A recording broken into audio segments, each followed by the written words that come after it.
Hello, everyone. Welcome. It is Monday night. It is time for revolutionary change. I'm Jen Perelman. I'm Peter Hager, and no, I am not behind a screen door, but we're working on improving my camera. He just runs a little gray. I do run a little gray, feeling a little blue, sort of. Maybe Seattle Seahawk blue, which I'm not really sure what shade on the blue scale. It's definitely a dark navy mixed with a lime green and white accent. Congratulations to the not Zionist-led Seattle I almost said Seattle Sonics. Seahawks. Seattle Seahawks on winning Super Bowl 60.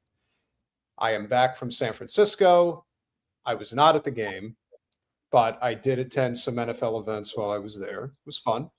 And I did go to Yosemite National Park, and I got to hike. I have a question. Did you meet Sam? Sam. At Yosemite? I did not meet Yosemite Sam. Yosemite Sam? I figured you were going somewhere with that. I'm like, wait a minute, who's Sam? Because we already know. I'm just thinking, you say Yosemite, I think Sam. No, I was thinking of Yosemite Sam. So I had a great time because I like being out in nature, but I also had the opportunity to meet a football legend. I met a bunch of people, but the person that I got to interact with for a decent amount of time was former NFL MVP and Super Bowl champion Joe Theismann. I did ask him. You came to find out that what? I came to find out that if he had one football game to win, and he had to pick somebody on a neutral field in order to play that game under center, he had to choose between Brady and Montana, and he picked Joe Montana. Now, is there some bias on the part of Mr. Theismann? Yes, because both of those quarterbacks attended Notre Dame University. No, my point is that Jason knows him. Oh, yes. Well, I didn't know that until you told me. I know. And if you had said to him that you knew him, he'd be like, oh, yeah. Like, that's how, I mean, just because, yeah. Isn't that funny? Yeah. I thought that it was interesting. We bonded over sushi. And he happens to live in Northern Virginia and Memphis, Tennessee. Maybe we'll run into each other again someday. But it was like I said, overall, it was nice to finally get to San Francisco. It's a nice city. You've not been there before? You had never been there? Oh, I've never been to San Francisco. Oh, wow. Did you go to the Embarcadero? I don't know what that is. Okay. Well, it's the major market down on the main street near the wharf. I was near the wharf. I did not go to that particular spot. It's the market. The one restaurant that I went to that was nice was Harbor View. Now, this is an excellent Asian restaurant. It's a combination of Chinese and Japanese. It was well, fantastic. It's all the same, right? It's all the same. Why would you say that? Because it's like, we were just thinking today about the guy that when I was looking to buy the house, and he was telling me that there were no Chinamen. And of course, I'm having like a Big Lebowski flashback about the Chinaman. You know, I don't think that's the preferred nomenclature. And so, yeah, I just think in my mind to that kind of person, it's all the same. It's all the same. If you haven't smashed that like button yet, please make sure that you do. We're already getting stagnation on the chat. What a surprise. This is just the way it is. But only on StreamYard. It's not stagnating on YouTube. Yeah, so why can't we just don't see it? I have to have it on my phone. Yes, I understand that. But we have gotten a little bit out of the rut over the past few days, which is great. We have to provide a sanctuary for people to come and enjoy our conversations and whatnot. And I did get to meet one other person when I was in California. This was on total happenstance, but I did meet Butch Ware. So that's awesome. Hosting an event in Oakland. Roger Waters was there. I did not meet him. I did not want to be intrusive. Yes, you did. I would have loved to have met him. I mean, listen, at the end of the day, I'm going to ask Butch the next time he comes on the podcast if he can bring Roger with him. I think that'd be a lot of fun. frankly, I think he'd probably go for it.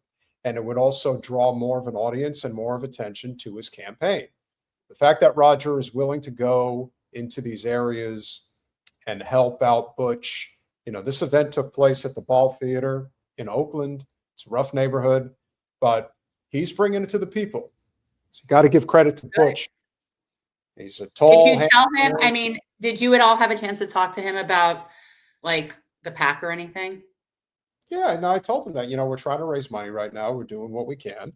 And at the end of the day, he's going to have a difficult time because he is running for governor. And, the one thing I did mention to him, which was something that I noticed when I was staying in California, is that Tom Steyer is running TV ads on the regular now. Like they're popping up all over the place, not just in San Francisco, but I actually saw one pop up on TV when I was in Yosemite. So if he's playing ads out there, it means that he's playing ads throughout the entire state. And when you are a billionaire running for political office, you're going to get what you're going to get. Now he's running as a Dem, though, right? Tom Steyer is running as a Dem. That's correct. Okay. Whereas Butch is running as a Green. He's the only candidate in the Green Party who's running. But remember, it is a blessing and a disguise when it comes to going to the general election in a state like California, because you have the jungle primary. So the top two candidates will ultimately go, meaning that if Butch is not one of the top two candidates, then he will not be in the general election, which is why this is really a money game. The election, the primary election, is 4 months from now. It is the first, I believe it is the first Tuesday in June. That is when it takes place. So there is some time, but at the end of the day, obviously there's a lot of work to be done. And if you want to get your message out there, that does require a lot of boots on the ground. And I do believe he will have that. One thing I also noticed being at his event is that it was a very green event, very hippy-dippy-like type people. I think you say that like it's a bad thing. I say it's a bad thing if you want to corner a specific network of people who, A, will be hit or miss on volunteering. They typically don't have money. And if you're trying to run for office, sorry, but money does make the world go round and you do have to appeal. Now, do I think it's because Butch is not a good candidate? No, I think he's a great candidate. But I also think that there is a stigma attached to the Green Party that both Anthony Aguilar and Greg Stoker are also going to face in their respective races that they're going to be running in. So that in itself, I think, is something that we have to keep in mind. But that's why I think the fact that the three of them are running at this time is an opportunity to somewhat, reshape that image of the Green Party to some extent, because yes, I agree with that. These are not hippy dippy people. No, absolutely not. Now, the people that were at the event, that's another story. But what I will say is that everyone, and I mean everyone that was there, was wearing a Palestinian flag. And that was very nice to see. So credit where credit is due. I think Butch is a great guy. He obviously was very happy that I showed up. He was actually shocked and said, when can I get back on the podcast? Tell him as soon as we can. It's going to be a little while. But the fact of the matter is, you don't want to rush it. You want to be strategic in terms of, when you bring him on and get the most mileage out of it. And yes, maybe a little selfish on our part, but I would like to speak to Roger Waters. And I think if we were able to get him on with Butch, that would be a two birds with one stone type situation. So here's hoping. Speaking of why we bring attention to stories like the Super Bowl, it's so that we can bring greater attention to stories like what's happening with Jeffrey Epstein. You, in particular, are convinced that he's not dead. I don't think he's dead. I thought we were going to do this with our guest. You want to do it? You don't want to? I mean, well, no, we are, but I thought we would. So there's a couple of different ways that we could go about this. I thought that we would split it into two different stories, one with Erika and then the other with the survivors, and bring that up. And I thought that the survivor story, I think, is very important because I said that we would definitely talk about the Super Bowl, which is a game that was not a great game. It was kind of went how I guess I expected it to go, with all things being equal. I did expect that the Seahawks would win the game. They were clearly the better team. They were better prepared. The quarterbacks were both a little iffy about that. Well, but you would ask me if I thought Epstein was alive. Yes, and I have many documented episodes of this show where I have said, as far as I know, Epstein could be alive and living on his island. And now I do feel that Epstein is alive. I think he has been living on his island. And, occasionally when he has to go to a city, he goes to Tel Aviv and walks around flanked by security. And I think now that they're so brazen, they don't even care that we know. They don't even care that we know. That's what this is saying. The fact that now, okay, so some of these files are released, people are talking about it, and yet now all of a sudden people are citing this guy that looks seemingly like Epstein in Tel Aviv. And I really think that this is the brazenness, like this cabal of people. They don't care that we know. They don't care that we know. Well, according to Matt Murphy, is this the synagogue of Satan's island boy? Did he fake a suicide and rise again like the pedophile messiah? Spotted today in Tel Aviv, surrounded by an excessive amount of security. What a fake and gay time to be alive. It's not AI. Could they be throwing it in our faces? Now, if you zoom in, that kind of looks like... It looks like Jeffrey Dean Morgan, but it also looks like Jeffrey Epstein. Jeffrey Dean no, that to me looks like Jeffrey Epstein because that is Jeffrey Epstein. Okay. First of all, the fact that this guy is walking around Tel Aviv with security detail, who is this then?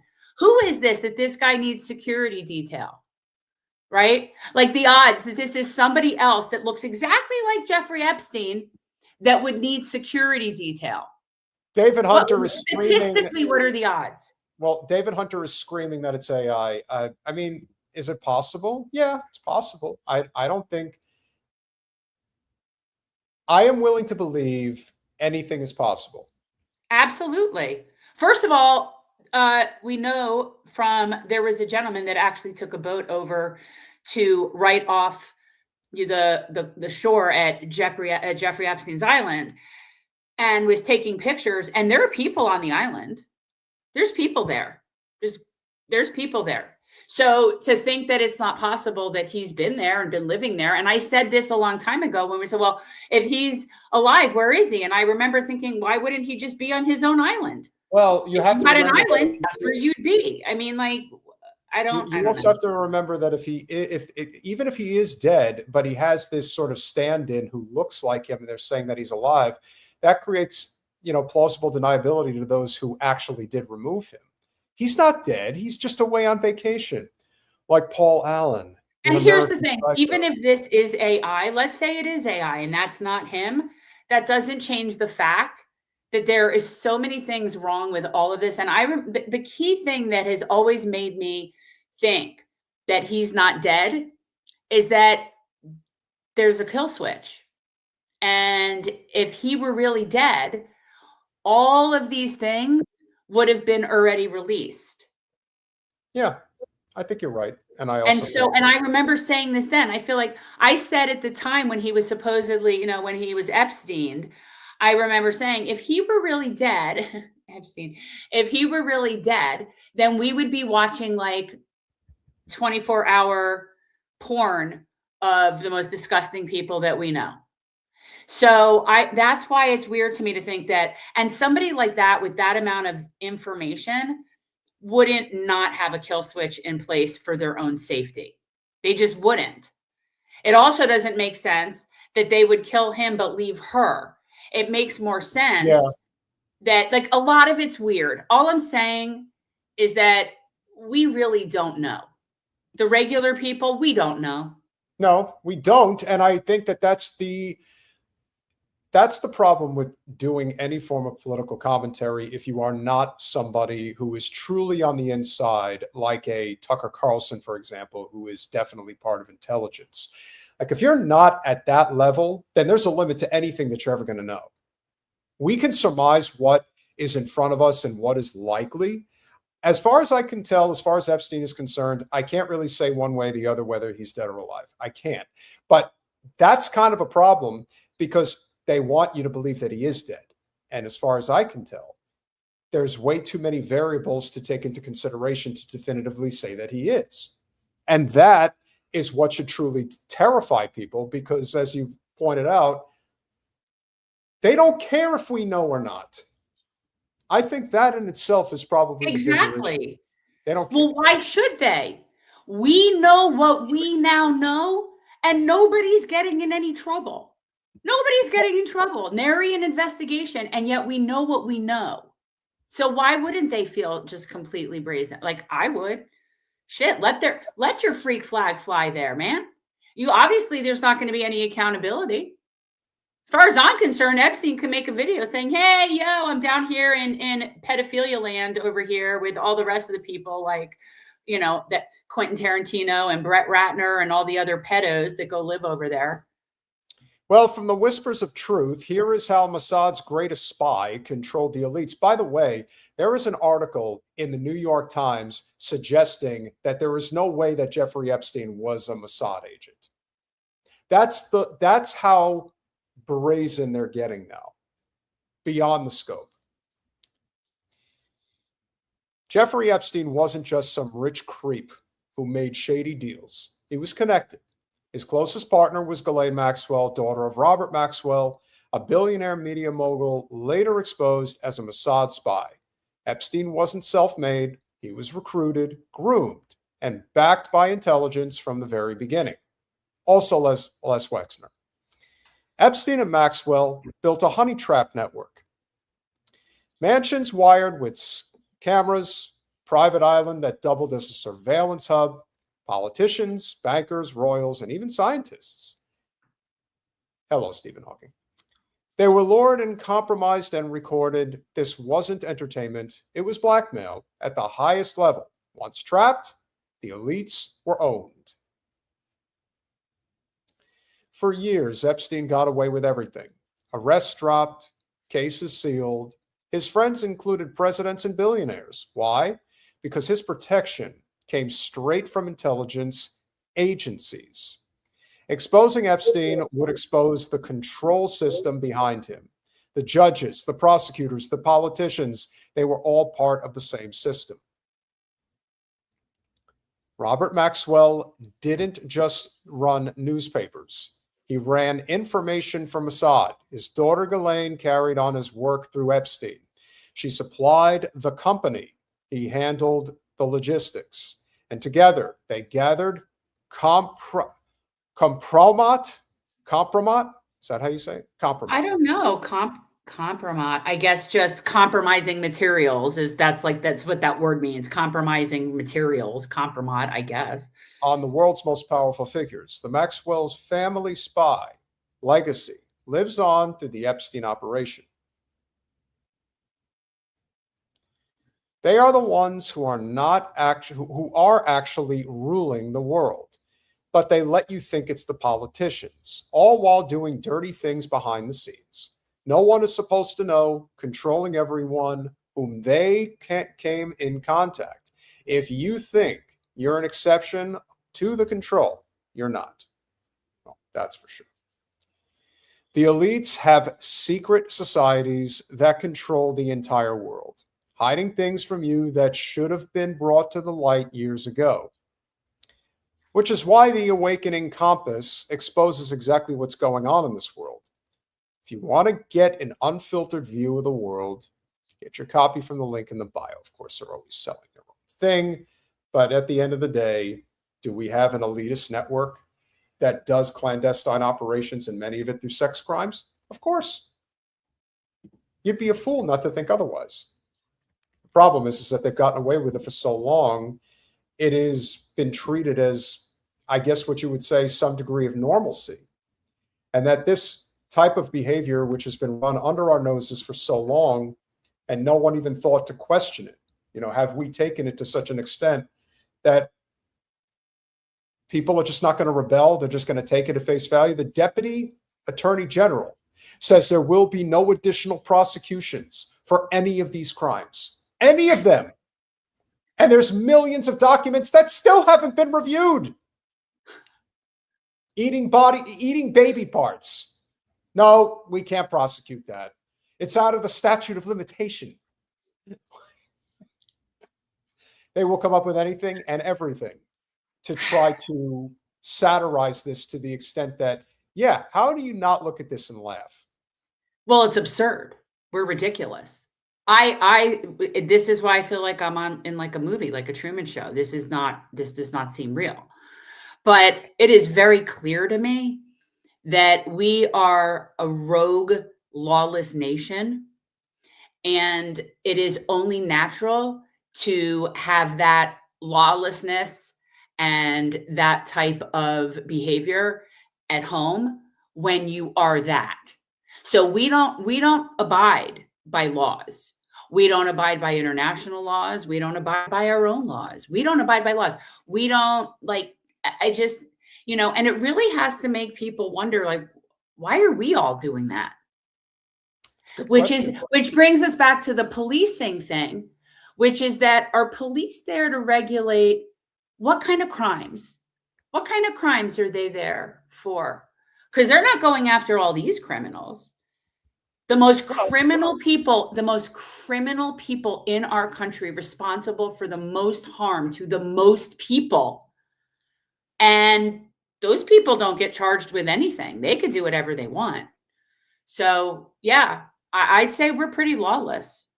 Well, why don't we bring in our esteemed guest? No, he's not here. No, yes, he is. Is he here? David He is? Spevak. But I thought we were doing this at, okay, all right. I thought we were. I don't know if he's just watching or if he wants to join us. I don't know. I mean, I'm very confused because I thought we were 8, but I mean, I'm not sure what's going on. Some people are so ecstatic to join us that they have to arrive fashionably early, which is always welcome. And David, give me a thumbs up if you're ready or if you need more time. David's ready. So okay. How did we come across David? Jen, I know you said you. Well, I follow him on Instagram. So our guest is David Spevak. I think that's how you say it. And I follow him on Instagram, and I just think I just thought he was really fun. So I just thought, yeah, we should invite him. Well, he has done wonderful comedic pairings with friends of the show, Blakely and Jacob Berger. But also, these types of conversations are very important to you personally because you are somebody who escaped the world of Zionism, and I believe. Yeah, well, we're gonna find out. But yeah, this is his Instagram page is David Says Stuff. David Spevak, welcome to Revolutionary Change. Hello, thank you for having me. How are you guys doing? Good. How are you? Good. I came on early specifically because I just put this whole setup together. And I've never did this before. So I wanted to make sure this was working, the camera's working. And I was like very, very crazy about it. So that's very professional. Yeah, I heard this is the first time you've been on a live stream. How is that possible? First time. I mean, I just started posting on Instagram in September. I never even had an Instagram account before then. So yeah, that's basically how it all happened. Now, the one thing I am noticing is that the camera is high and I'm looking down constantly, which I'll fix that for the next time. No, it happens. I have that too. You got to do your best to get the camera where you need to look. But what's hard is somebody that also is typing, because I'll be in the chat, then I also need my keyboard at this height, but I don't want you just got to rig it. You got to kind of, it's very like I'm like, I wanted to ask you, but I'll tell you while I'm faking it. That's okay. No, I can see that you're insincere. I can see you're sincere. We want to start with what's your origin story? Let's pretend everybody's coming together as the Avengers, right? Sure. What's the content creator origin story? Because we see that you've been obviously collaborating with other friends of ours. And so, we can't let people have friends that we don't know. Listen, friends don't have friends that they don't know. We're all connected. We're all connected. That's how it goes. So basically, the story is really simple. I was battling Zionists on my Facebook account because I grew up on Long Island. Oh, yeah. And yeah. Say no more. Yeah. North Shore, Nassau County? South Shore. Merrick Belmore in the South Shore. Yeah, sure. Yep. Okay. And I basically... My father was in the IDF, so let's get that out there. Okay. As an American, though, or you have no. He was in Poland during World War II, and he was like a couple of months old, and then basically, there, as my dad tells me, there were a bunch of boats out there, and they chose the one to Israel. So they got to Israel. He was like 2 months old, 3 months old, and all of my family lives there. The only family I have in the U.S. is my dad's sister and my mom's sister. Everybody else, and my parents live here. Everybody else lives in Israel. So I was as Zionist as they come. And literally as Zionist as you can be. And what would happen was I finished college, and then I basically started watching online news. And at the time, that was Cenk and the Young Turks. Okay. And I was in this complete battle of everything he was saying made sense to me. But then I'm like, but he's anti-Semitic. And right. it was a real battle for me. I was constantly like, what he's saying makes sense, but he's anti-Semitic. And this would go on from the Lebanon War. I'm not sure if it was the Lebanon War of 2006 to the Gaza War of 2008. Okay. And in between that time was when I kind of cracked my Zionist mainframe, as I call it. And then I started to see things a little bit unravel in terms of how everything was so disproportionate. That's what it came down to. A couple of missiles would go into Israel. Missiles, they're not even whatever they are. Rockets. Yeah. Very little damage. I mean, don't get me wrong. It's scary. There's a psychological fear of it. But then Israel would completely demolish in a whole neighborhood. And I would be like, how does this work? And I started to be very confused. Then from the 2008 war up until, I'd say, a solid 8 years, I was completely out of the idea that Israel is innocent, but I still believed that if you're Muslim, you want to kill me. So that took a whole other phase too, but ultimately I got there. And that's kind of my origin story. In terms of Facebook, I had a private account where I was trying to talk to my Zionist family and friends and trying to post things to get them to understand that there is another point of view. And throughout that process, I was losing people on and on and on, whether it be friends, whether it be family. So I was like really battle tested in terms of being able to talk about this outly. And then I started my Instagram account and I didn't really care what I say. So people are so confused. Like, how are you okay saying that? And I went through it. If you could deal with your family and lose your family, you can talk to anybody.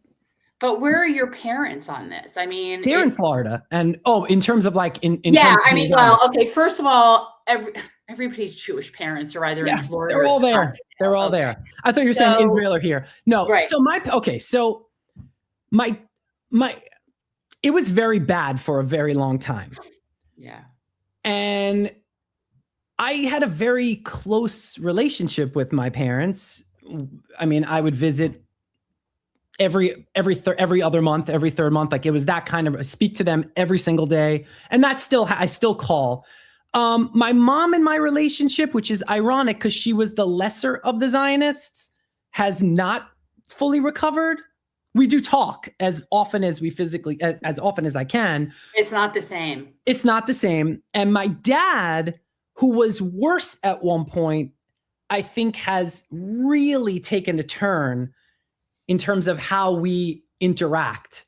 And I think there's a lot to do with it other than my politics. I think it's just when you get older, you start to see who's calling and who's not, and your immediate family, they're always going to be there for you. So I think it's more that vibe.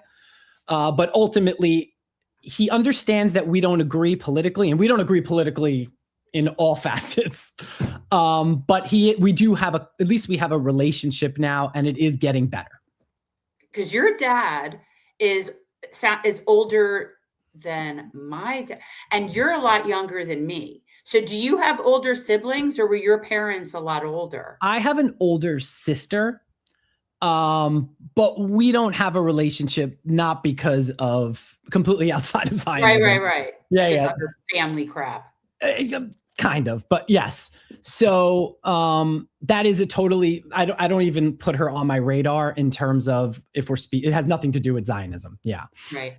Yeah. So, but that's ultimately how it becomes so comfortable for me to talk about it. Yeah. And I actually try to talk about Zionism differently than others. I try to talk about it in terms of personal experience, as opposed to just doing a blanket statement of they're Zionist or I try to like explain why that is a Zionist point of view, where the indoctrination comes from, and really like dive in, so to speak. Good. And you've been doing this since, I guess that would have been like what, Cast Lead? Since what? Cast Lead? What was the operation you were saying in 2008? I'm trying to remember what that was. I don't remember. It was the war in Gaza, and yeah. Okay. I don't remember what the actual. So you were well prepared for all of these talking points long before October 7th. Yeah. So was I, quite honestly. For me, we were too. We actually did a series on our show in October of 22 called Deconstructing Zionism. Oh, okay. And yeah, we had like several panels, and we've had, rabbis that are non-Zionists. And so we've been trying to do this for a while, but obviously we've been on like hyperdrive for the past couple of years. Yeah. I mean, look, October 7th changed so much for so many people. And if I'm being honest, when I first started to post, I thought that I was going to get a lot of pushback in terms of where have you been? Like, why haven't you talked this? And why haven't you said that? But the reality is that and I think this is important for other Jews who want to come out. It doesn't matter when you start speaking. We need you. So if you're going to say something small, come. If you're going to start saying something big, I'm not going to push back people who are on my team. So if you're out there and you think you're doing better being on the sidelines, I'm happy you're with us. It doesn't matter who's speaking, but I did have a fear of people saying I'd have to like kind of explain why my voice is okay now as opposed to 10 years ago. Right. Because that is how people react, especially online. They have these like one-liners and, oh, where have you been all these years? And it's like, believe me, I've been fighting it just on a private Facebook account. If you saw that private Facebook account and the comments, it's outrageous. Like the things I dealt with. Now, none of them comment. None since I went public, which is very interesting. None of them. And sometimes I'll tag them in some of these posts, the people who would fight with me the most, no comment at all. Because they know they'd be ratioed out the yin yang. Yeah. So it's funny to see on the private profile, my God, will they comment? But on the public forum, not at all. Well, you also have to wonder if they perceive the tide turning against them. And I think that's a huge part of it. I do think that in the early stages, it was the people that were, maybe a little too concerned about the reactions of too many people. And I understand that, you grow up in a certain environment and, we know how insulated, especially the affluent Jewish communities tend to be. And if you speak heresy, they will disown you. It's kind of like with Scientology, you're a suppressive person. We have to push you away because your groupthink is it's glitching right now. And we need to get you back in the fold. If you're not, then we will cast you out or worse. And I completely agree. Yes, considering where you came from. I worked for the New York Mets, so I was out there all the time. And, a substantial portion of the fan base is Long Island Jewish. Like, it's just kind of a known thing. And I would just kind of see the regular interactions on a regular basis. And I can understand why people are, let's just say, they're not, they don't feel, they feel that they are not only not being accepted, but their culture and customs are ones that are not, we'll just say, customary to the average person. And they see what's been happening and this just total rejection of reality. Oh no, we're the persecuted ones. And that's why I actually did a deep dive on that ad, that Robert Kraft, the owner of the New England Patriots, decided to fund for the Super Bowl last night, which I'm sure you saw, which is this, we're the same as black people, don't you understand? And I'm thinking, wow, they really don't get it. And what was even more interesting is that if you caught the end of the ad, they actually cut out the part where he said, yeah, I was tripping. And I'm thinking, oh man, that would not have gone over well. Even worse if they had I didn't hear that part. Yeah, no, I saw the entire, because the entire ad's a minute long. And so they had to cut it down for the Super Bowl. But with that being said, I do think that there is a level of disconnect that the average Zionist doesn't have. And I'm curious, how much of it do you think is a class issue? Because I believe that this almost universally, everyone thinks it's a Jew issue, but to me, it really is a class issue. Like, to me, that is as much of a defining characteristic of what this has all been about, which is we are very comfortable, affluent people. And when you don't listen to what we say, we kind of lose our minds over that. Don't deviate from our narrative. So how much of this do you see as being a class issue? So if I'm being honest, I actually don't think it's much of a class issue, and I'll tell you why. Because I think it's fundamentally a supremacy issue. And if you think about it, there are poor people who think that they are superior over a Mexican person, over a black person. And I do think that Zionism creates a level of superiority just in the indoctrination of like what they explain to you, the us versus them, and the Gentiles and all of these. So the reason I don't think there's a class issue is because they're teaching this whether you are a rich kid or a poor kid. Think about it. Even when it comes down to going on birthright, as long as you're Jewish, you could be a poor Jew, you could be a rich Jew, you could go on that trip, and all of a sudden you feel like you are better than, in this case, Palestinians or Arab, however you want to think about it. So I don't know if it's necessarily a class issue. I think it's more on the lines of, we're better than you. We are separate from you. And when you think on those lines, even a poor person thinks that they are up here and everybody else is down here. I think it's fair. I think that the class issue comes into play with who the power players are and who is able to have the kind of control over the narrative and who is able to manipulate platforms and who is able. And so the people that are pushing the legislation, the oligarchs that are taking over platforms, like, it's that level of elitism amongst the Jewish Zio class that unfortunately is what's really pushing this along the most. It isn't that those are the only people that believe it, right? But if you took that real elite class out of the mix, the message would kind of be DOA, right? Like, I don't know that it would be able to be as propagated with and I come from very working class Jews. Like, I come from, like, my people were from Brooklyn. I'm the first person in my family to go to college. My grandmother was a hairdresser. My poppy was a mailman. I grew up on Miami Beach. Okay. So like very working class people, but they would say whatever the uppers, their betters would pass down, whether it's through the media, through writing, through whatever it is. And so I think it's the elite class that dictates the narrative more. That's what I think is the thing. I was actually going to agree with what you said 100%. Here's the crazy part. And this, I guess, falls into party lines too, but especially with Zionists. So as you said, the ruling class will say whatever it is that they want. And then they really do have an army of Zionists who will die to say whatever that they just said. It is insane. And that's why the circle continues. Yeah. And I do agree with you because, listen, my dad was he owned a construction company. My mom was a real estate agent. I mean, they busted their butt to like live in the community. Right. We were on the bottom of a really nice community. Right. Yeah. Same as me. I was always the kid, like, if everybody had like Reebok, where I grew up is very like the second largest per capita Jewish community outside of Brooklyn was North Miami Beach when I was growing up there. And like, if all the girls had like 10 pairs of this particular, pair of pants, I probably had 2.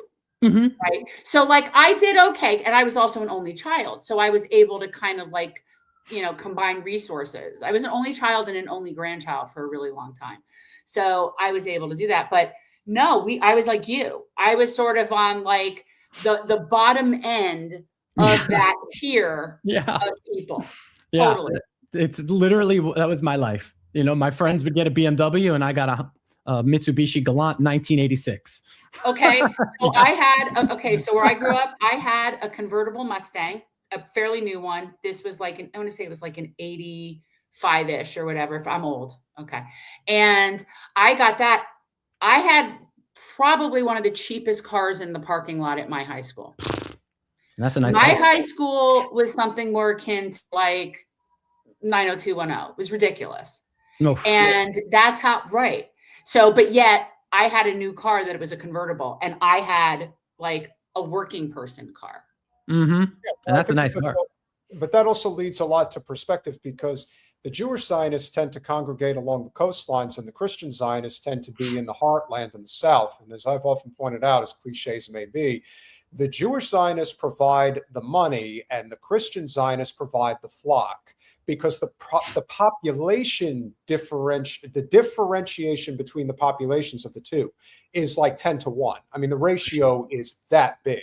So when you think about the impact of putting these two together, it is devastatingly large. But what I do want to point out, because I know that we can go obviously into what happened at the Super Bowl last night, but I did come across this clip that is from Carrie Prejean Boller, which I'm not sure if she's a Catholic theologian, but I have the Catholicism's on my father's side of the family, and I thought that this was you mean Boller. That's her last Prejean Boller. Yeah. I thought that this was an amazing exchange, and this happened earlier this afternoon. Thank you. Mr. Frankel, this is for you. You described very painful experience.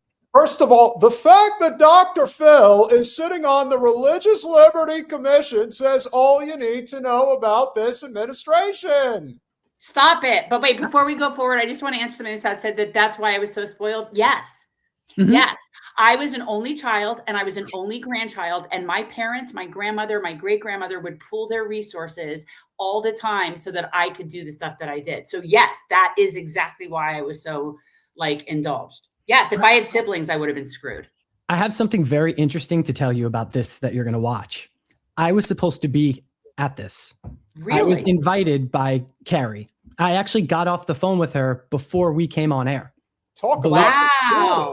Yeah. Dude, which is total happenstance that I happen to catch this. I watched it live because I was supposed to go, and I'll get into it. Play it and I'll get into it. This is going to be breaking news. And I take that very serious. At the same time, many of the students who I've spoken to personally who created those encampments say that they were protesting the killing of tens of thousands of Palestinian civilians in Gaza and their university's financial ties to that war. So I need to ask you, in a country built on religious liberty in the First Amendment, do you believe someone can stand firmly against anti-Semitism, including what you experienced, and at the same time condemn the mass killing of Palestinians in Gaza, or reject political Zionism, or not support the political state of Israel? Or do you believe that speaking out about what many Americans view as genocide in Gaza should be treated as anti-Semitic? Because in my view, the United States cannot and must not make loyalty to a particular theology about Israel a litmus test for protected speech or moral legitimacy. Charlie Kirk said that Jew hate is brain rot. Some people don't have brains. I'm not going to assist them in setting a double standard for the Israeli government. And first of all, he never... He sits in a high chair. I mean, let's just be honest. You know, who is this? What's his name, Dave? Do you happen to what know am I watching? I have the list of names, but I don't remember what his name is. But I have I wouldn't be able to look at the list and tell you who he is, but I did listen to this. Can I ask you, why is there a Religious Liberty Commission? Okay, so let me give you the backstory of what I know, and that would be helpful. So I got a random call from somebody I met after my first like viral post. And he was like, hey, would you mind if I give your number to somebody who works with the Trump administration? I was like, sure. So it happened to be Carrie. And Carrie and I spoke, and she wanted me to be on a panel of her guest speakers. And I'm not sure if I'm supposed to disclose who it was, so I'm going to leave that out. Yeah, but I am one of them. And all 5 of her speakers were rejected. And everybody you see was the rest of the panel. And we were 5 Jewish. I know there was a rabbi. There was somebody who's pretty important. There was like an anti-Zionist rabbi. All of us were anti-Zionist, yes. Okay. I wonder if it was Rabbi Rosen. Anyhow. I don't remember the name of the rabbi. So then they just went through with. I have the names, but I don't remember it. Whoever, right? And you should, yeah. But then they just went through with this ridiculous narrative that they're putting out. So we got this. I mean, I can only speak on behalf of my rejection letter, which was basically like, "Oh, you sound wonderful. If you would like to write a statement, we will see if the board will read it. But ultimately, you're not invited to come." So that's why it's so funny you brought this up. Yeah. So Carrie and I were talking about what we should do about that. And I said, you should just go you should say whatever you feel comfortable to say. And that's what she did. And I am like, I think right after this clip, I texted her that you are a boss, because she really went at them. And when you are in a room where you know everyone is against you, and you're able to speak and not be afraid, that's like real courage. And she was the only person in that room who believed what she believed and did not stop, even though she knows the rest of the room wanted her to stop. Being able to stand out in a crowd, especially in a moment like this, is what true courage and conviction is all about. And she definitely has more to say, but let this play. Let Mr. High Chair, I just want to say something. Mr. High Chair. What is, especially like when I ask what are the point of these commissions, and then especially when you tell me the way they cherry pick them and you're not really even getting any, which makes sense. Of course they are. That's what we always do. I mean, obviously. So then again, brings me back to the point is that why do we need this? So what is going to happen after this conference is that they're supposed to collectively come up with a solution to give to Trump to talk about religious freedom and, whatever it is that they're going to play like they actually care. And the interesting part is that she's a part of this, and she has to go to Trump and have a completely different view. And I'm very curious how that's going to transpire when they have that meeting. And that I'm going to meet her in DC for. Well, it'll be a really great meeting. And by the time it's over, she will see things exactly as she's supposed to, which is my way. That was good. These Jewish people as they fight to defend themselves. These were students calling for intifada within days after October 7th, before Israel had even entered Gaza. So it's not about them and their using Palestinian civilian death, which is horrendous and horrible. They're using it as a prop. And it doesn't matter. My religious beliefs are violated. You don't get to block me because I'm Zionist and a Jew. Yes, I do. You want to protest Israel? Yes, I do. I do get to block you because you're a Zionist. That's not your religion. Sorry, that's a thought process. That's a choice. And yes, we do get to hate you for that. Yes, we do. Yeah. And this is the other thing that I pointed out the other day, and this is why I'm so freaking livid with Joseph Gordon-Levitt and the shit that he pulled the other day. You do not have a right to feel comfortable. It is a privilege to be comfortable in this world, because there are not millions, there are billions of people in this world who do not know the meaning of the word comfort. So the idea that you think you're entitled to it is incredible. It's incredible. And it's easy to understand why so many people hate them and their ideology. But there's obviously more to say here. Yeah. 100% go ahead and do it. But the university let them wear masks, even though there's a mask ban. They violated all time, place, and manner restrictions, amplified sounds. It went on for years. They kept doing this time after time again. And that's what the judge saw and said, that's not okay. They can protest, they can't block Jews, and you can't assist them in doing it. I'm really grateful that we're having this discussion because I think this is a topic that is really affecting so many Americans. Rabbi Shapiro, he's based in New York. I invited him here today, but he's not here today. He was on our says, show, and I would love David. your opinion on this. Yeah. American That was Jews are supposed to be it. increasingly treated Shapiro. as less fully American, our loyalty questioned, our belonging made conditional because Zionist ideology falsely claims Israel is the nation state of Jews everywhere and that every Jew is nationally tied to it. He says, this framing is anti-Semitic at its core. It strips us of our identity as Americans, recasts us as foreigners in our own country, and arms anti-Semites with accusations of divided loyalties and collective guilt for actions we neither chose nor control. No other foreign country does this. No sovereign state claims to politically represent an entire worldwide group defined by religion or heritage and bind its members to its deeds. Yet Jews alone bear this unique, unjust burden. That dangerous lie must be rejected openly and firmly. The remedy is clear: civic education that teaches unconditional American belonging through citizenship alone, not ethnicity, heritage, or any fabricated foreign tie. We are Americans, full stop, and we reject any doctrine that treats us otherwise. Would you say that statement is anti-Semitic? What I'll say is that Natan Sharansky says there's three things that you shouldn't do with Israel. You shouldn't delegitimize it, you shouldn't demonize it, and you shouldn't apply a double standard. You can abide by those three things, you're not anti-Semitic. So he can't answer. No, that's absurd. Let's first of all, we've discussed this many times on this show, David, that the people that are always claiming anti-Semitism, like our people, we're not even Semites. So let's just take that off and just pretend for a second that anti-Jew is anti-Semitism, right? Yeah. Like, even if that's the case, I argue that people are allowed to be that. Yeah. People are allowed to be that, and they're allowed to say that they're that. And the idea that these people want to police that, like, I don't want to hang out with people that hate people for that. Like, I don't want to hang out with bigots, but you're allowed to be a bigot. It's the opposite of a leftist ideology. I mean, Exactly. of course, but I support their right to do it. Of course. You can go hate people all you want. He's just a scared person. He's a scared little person. That's really all it is. I mean, like, he's so scared and he's so offended. He's everything that I'm against. So I guess.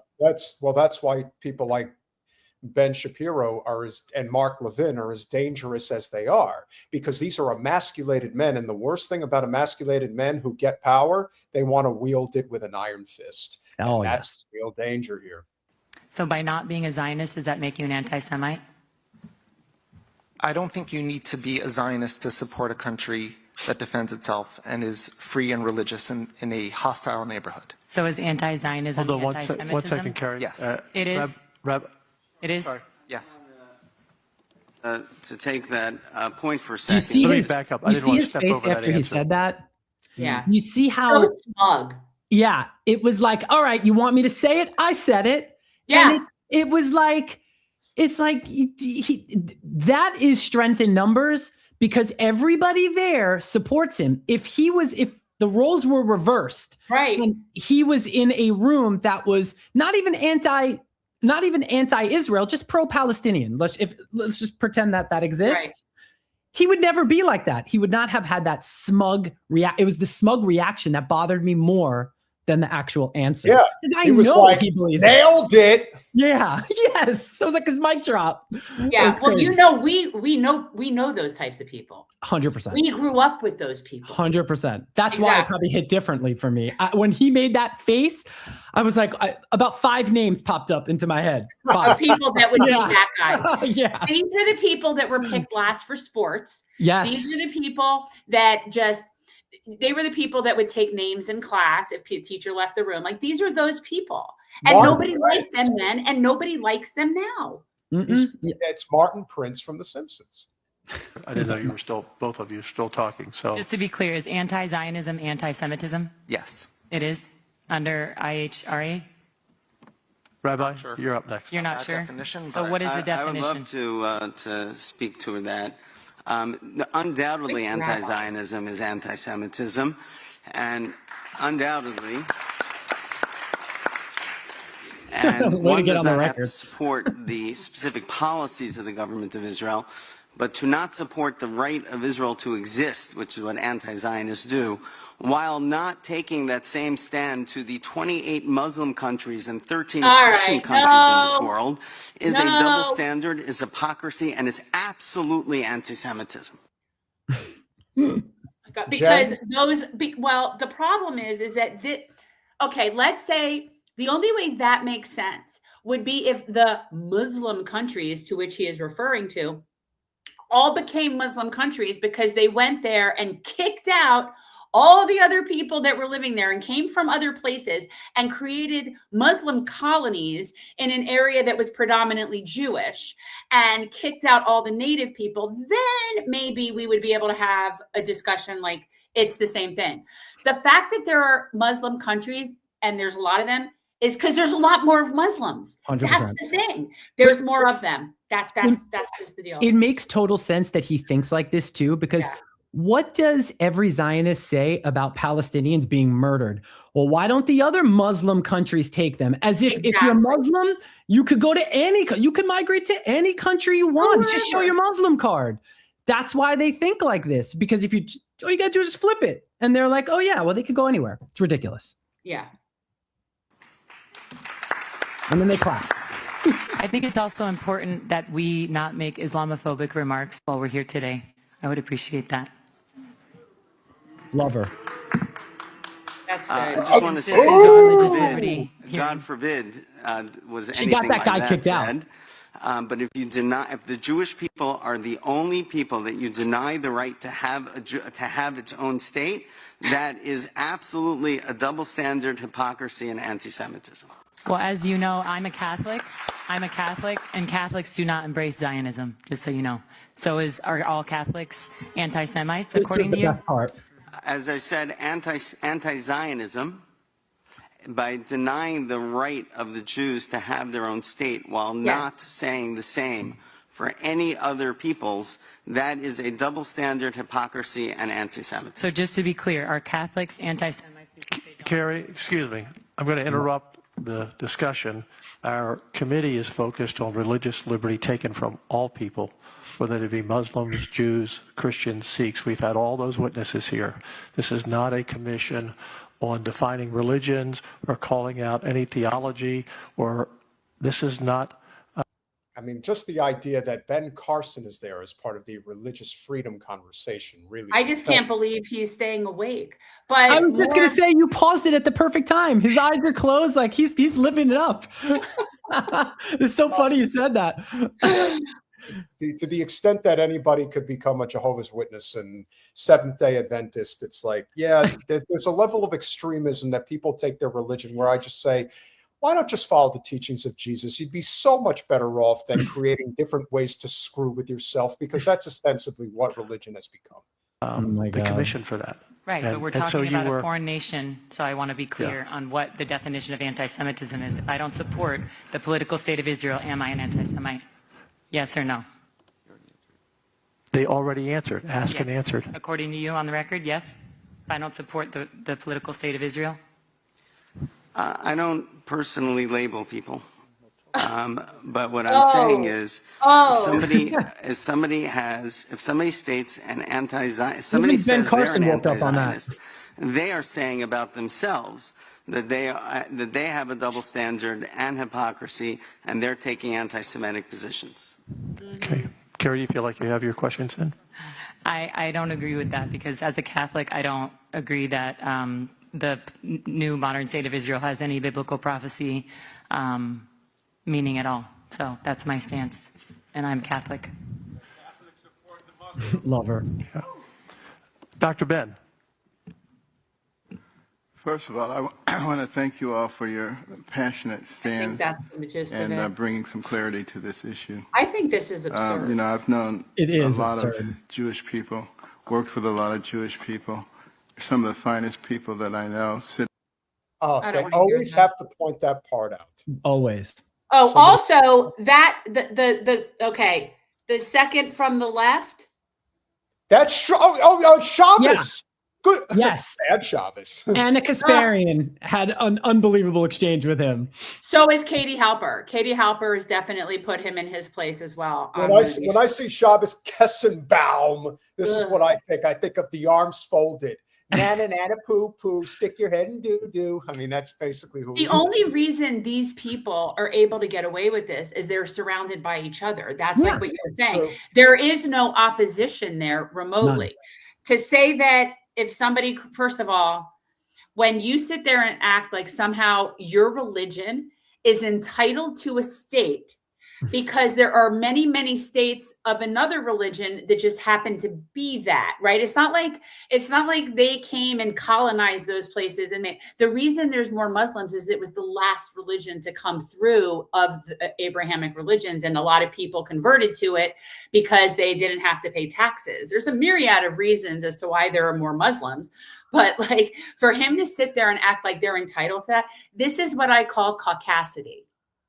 That is the caucasity of these people. They truly feel entitled, not just to their own country, but to their country in someone else's place. It's gross. It's like all that, like the religious side, and you go in like when people go like centuries. I don't know any of that stuff. If you just look at what's happening now, it's so easy to see who's right and wrong. And that's kind of how I explain it on social media. When somebody starts commenting on, well, the Jews were there at this point and this point, it's like, who cares? What's happening today?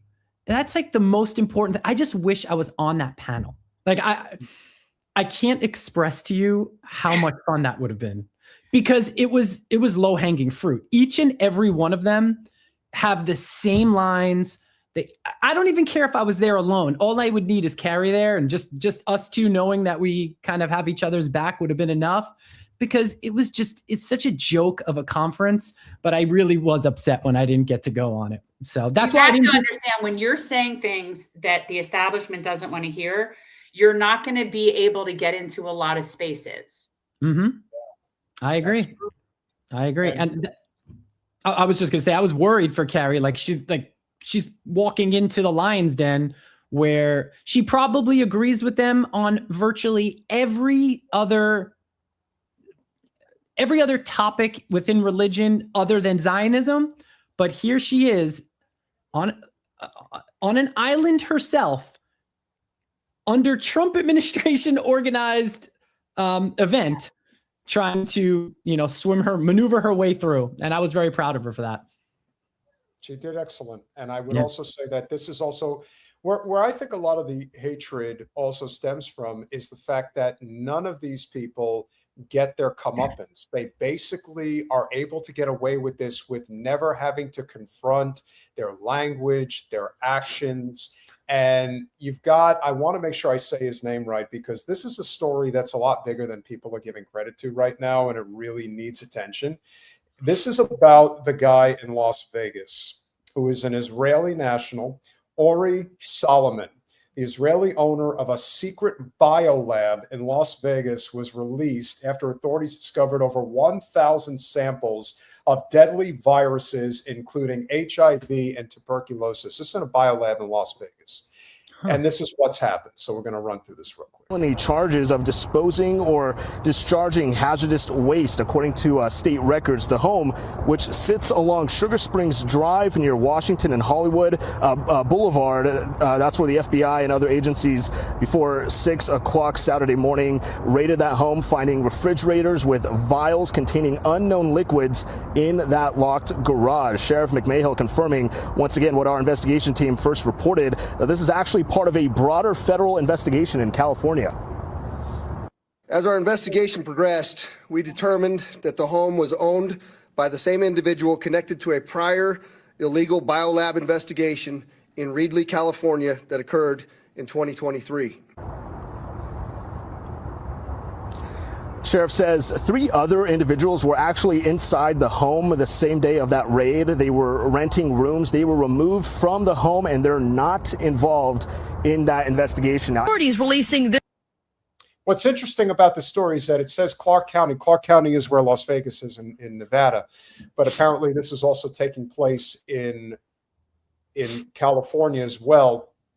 And what I find all the more disturbing about these particular stories is that you have the Red Scare with China, you have the other Red Scare with Russia, and all these stories, but you never seem to hear any particular stories about these guys getting busted. Oh yeah, we have these biolabs, bioweapons that could be sprung upon us at any time. Now, I bring this up because I was speaking about this earlier with Jen, and why I feel that the walls are truly closing in now. So again, who is a guy like Ori Solomon? He's nobody. I mean, he's an Israeli national who clearly is working in a biolab and could be planning something really dangerous here in the States. Well, for those that have been paying attention to a story that isn't getting anywhere near the amount of attention that it does deserve is, of course, what is going on regarding Iran right now. And this negotiation about whether or not we are going to have them summarily dismiss any and all intentions of potentially having a nuclear weapon. But Jen, as you've pointed out time and again, you think every nation should have a nuclear weapon if you want to combat the Western hegemony led by the U.S. and Israel. Well, you say that like I'm like a pro-nuclear weapon person. Like I've been unarmed basically as wanting to be as humanly possible. Like I don't start stuff. Like, right, as my friend Mona Lisa says, there won't be no shit if you don't start no shit, right? Like, so I don't start shit. But I wouldn't trust us.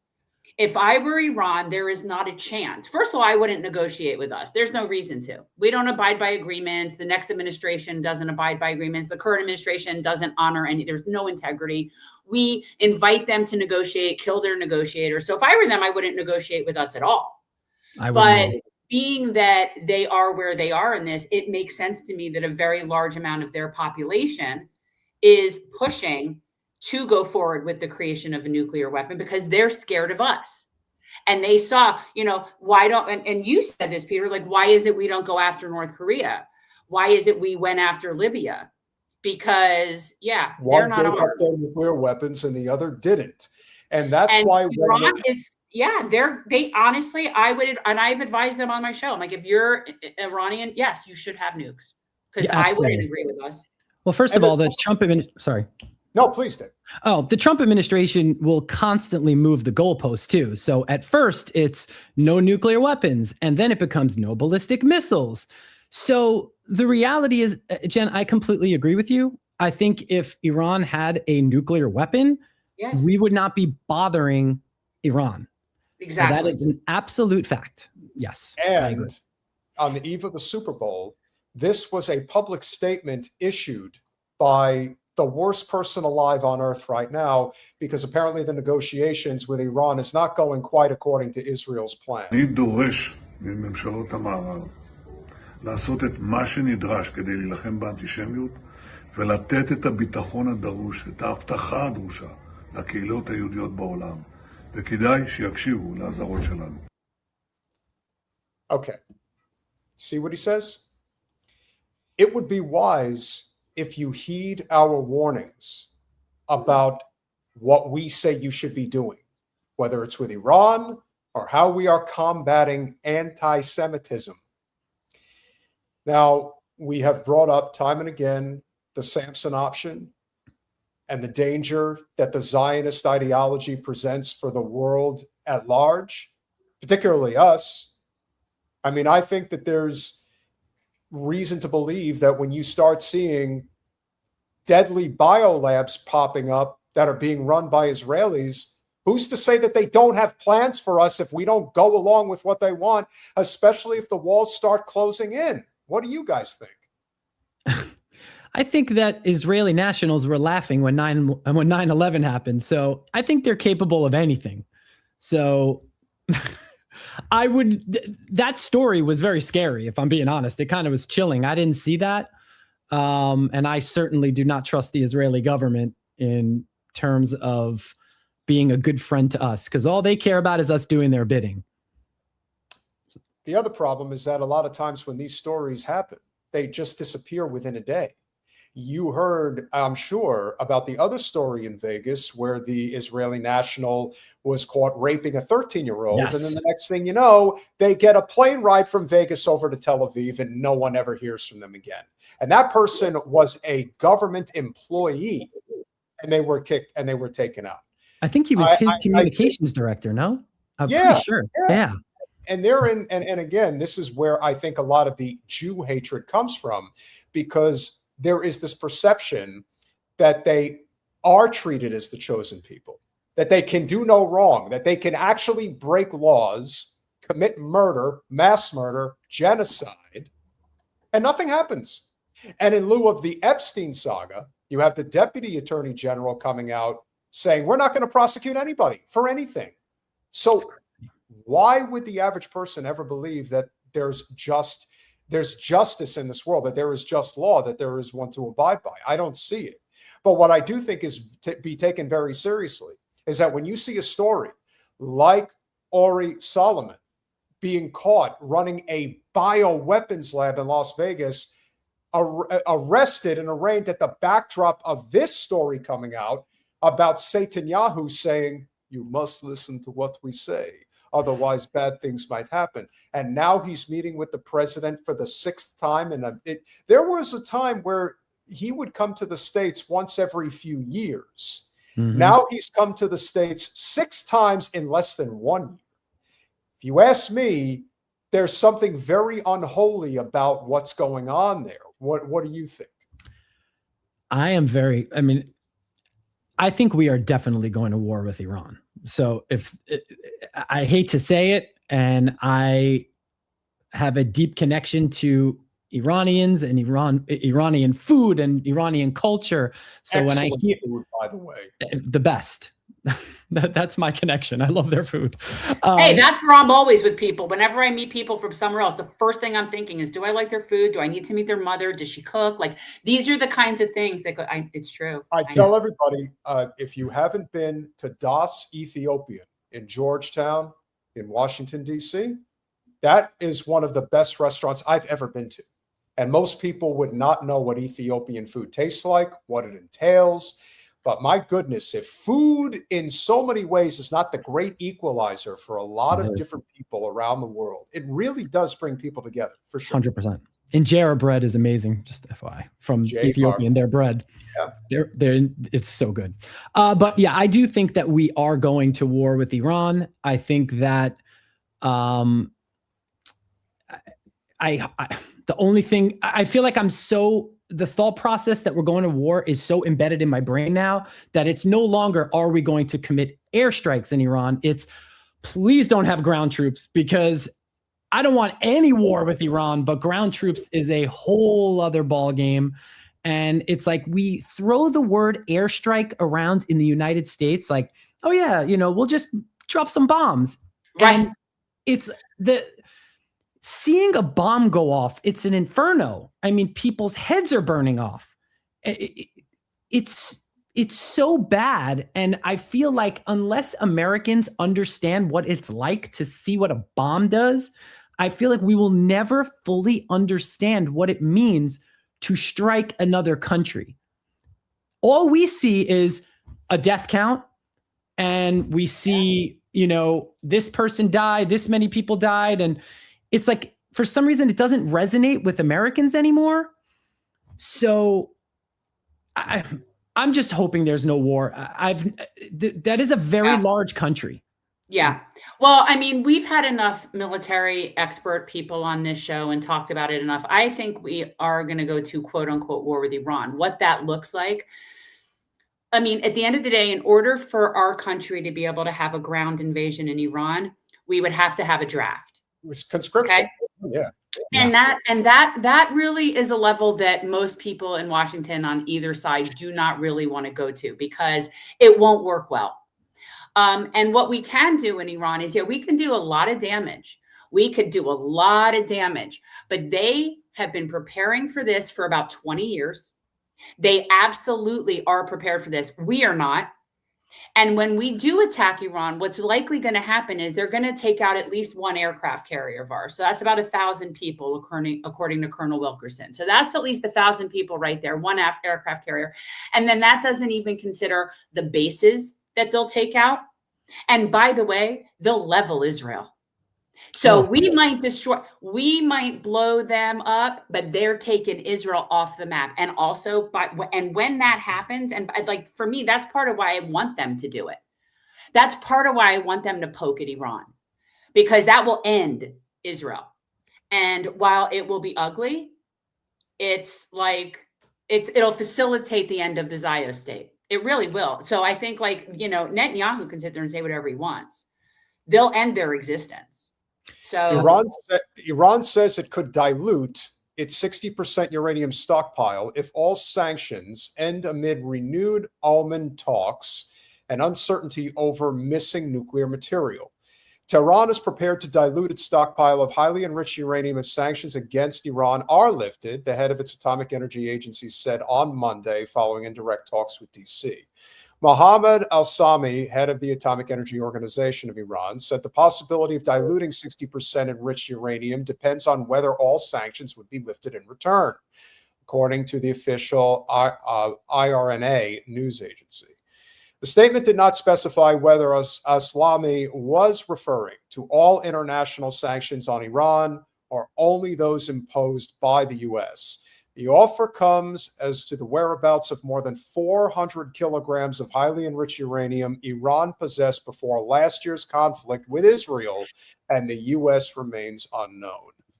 So there you go.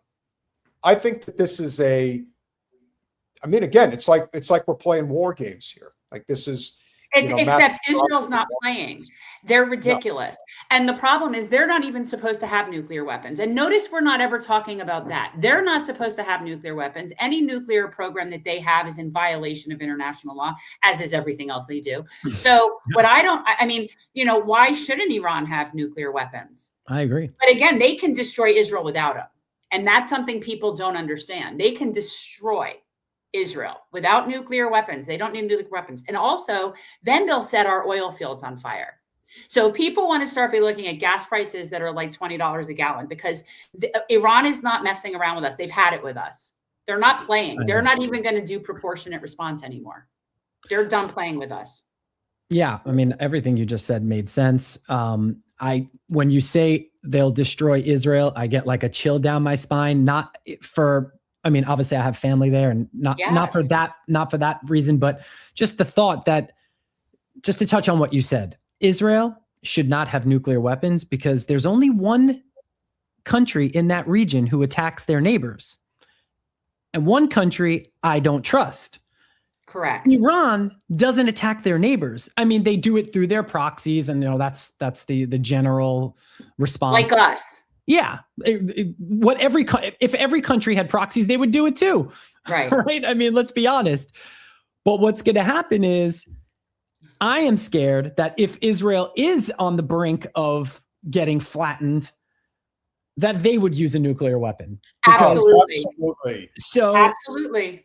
And as much as I love my cousins in Israel, I love the human race and I love the people of Iran, and I don't want them dying either. No. So this is one big disaster. It's not going to help the United States in any way possible. It's not going to help. The only country it's going to help is Israel because of whatever their reasoning is. I mean, we all know they want to be the regional power, and Iran is the only people that, bad boy, you get back in your lane.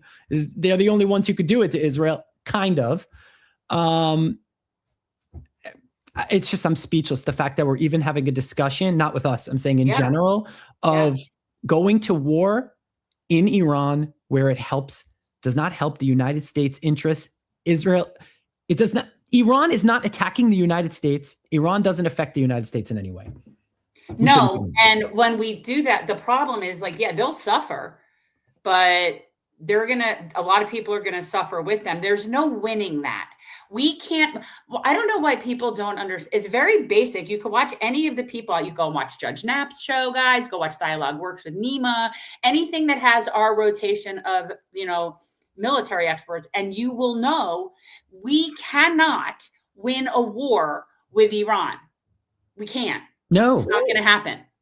So all we're going to do is kill a lot of people, get a lot of our people killed, and Iran will still exist. American empire will still implode, and the Iranians, the Persian empire, will continue to exist as it's done for thousands of years, and we will know more. And we'll just kill a lot of people in the interim. That's all that's going to happen. We cannot beat them in a war. I think they killed 1,000 in the few days that they did it back in June. 1,000 people. Yeah. Well, what we can do is cause a lot of damage. Yeah. But we're not going to take Iran out of the equation. That is not going to happen.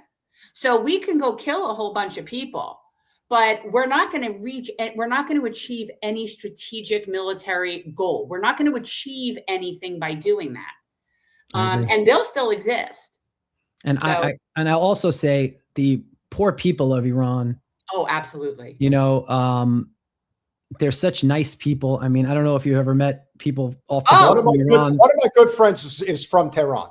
He's nicest people. I mean, I know Iranian Jews too. I know a bunch of Iranian Jews. The Persian people are not the problem. We are the problem. I mean, we know that we're the problem. But I just think Americans in and of itself, we demonize Iran. Sorry, I didn't mean to cut you off, but we demonize Iranians because Iran didn't play ball back when Saudi Arabia would. We're against Iran. Yeah. However, if the roles were reversed and Iran played ball back then Saudi Arabia would be our enemy and we would be treating them the same way. Of course. I mean, and the real issue, with Iran in terms of, where we go is we're so ignorant about them. We don't know anything about that. We're so, again, caucasity. We're so stupid. First of all, people in this country think that Iranians are Arabs. Yeah, they do. We're in a whole different universe of ignoramus in this country when it's regarding foreign people that we really have no idea who we're even talking about. However, the Iranian people are way more aware of us than we are of them. And I would also suggest that if the Iranian people largely were given the choice as to rather stand up and fight against us or lay down and take our shit, they don't want to take our shit anymore. They want their country to stand up to us. So as horrible as that is, and it is going to be horrible, they do not want us. They'd rather die on their feet than live on their knees. That's what it comes down to. And as horrible as that is, and they are going to hand Israel their ass on a platter. For somebody that comes from the background that you come from, would you say at this point in time, this injunction in the story of the United States and the story of Israel, do you believe that a corner has been turned? Do you believe that Israel is losing its stranglehold on this country? Absolutely. And you know how you can tell? What's the senator? I think Hawk. What's his name? From Missouri? Hawley. Yes, from Missouri. Hawley, he has presidential aspirations. I don't think he has a chance at winning, but he does. And they asked him straight up, Epstein, does he have ties to Israel? I don't care what year it was, before he was born, no one would have answered that question. They would have been like, I don't know. I haven't read the Epstein Files. I haven't done whatever they would have said. He straight up said, yes, he obviously has ties to the Mossad. Yes. The idea that he said that told me everything I need to know, because the Republican Party will do listen, the Democratic Party too, will do anything for Israel. All right. The uniparty, as they say. Of course. The idea that he knew that his party he can't win a primary if he does not acknowledge that Israel is a thorn on the side of the United States. And there's going to be a point where they have to reject the money from Israel because it's political suicide. So to answer your question, yes, the tide is turning. And by the way, the tide is turning in Israel too, because they spend so much money on nonsense, and they spend so much money on Hezbollah and all that at some point they're going to run out of money. They are, because the United States is going to say no. at some point. We don't know when. That's the big question. You think we'll say no. I think that the American dollar is not going to be the global currency and it'll be irrelevant. That's possible too. That's a very, very big possibility too. And there's a reason why we call our channel Revolutionary Change, because at the end of the day, the only way we're getting out of this is revolution. There is no other way.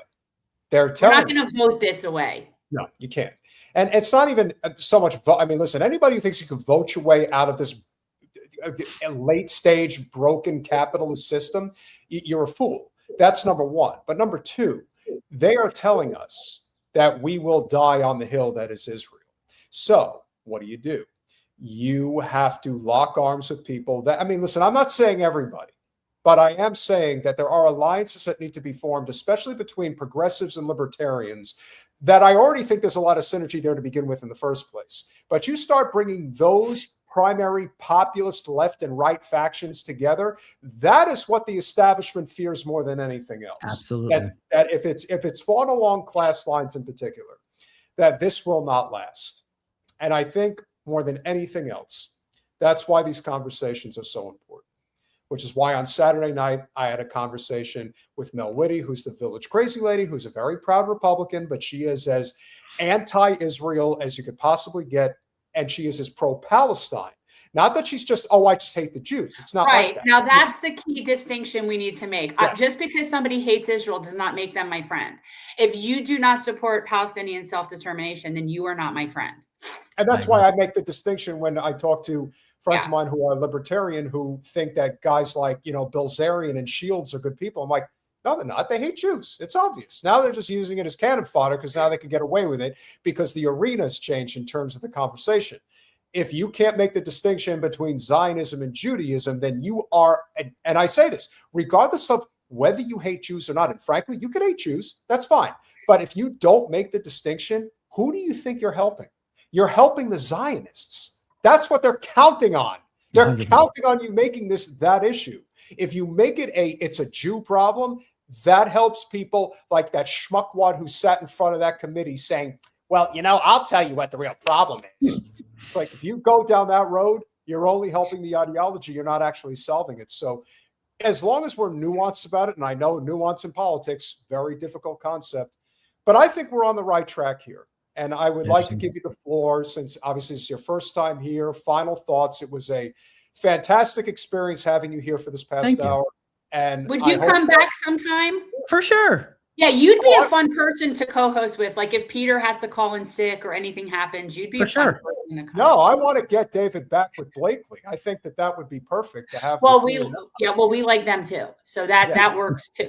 Yeah, Blakely's really, really fun. By the way, Jake Shields, he actually invited me onto his platform. Wow. I'm definitely going to go.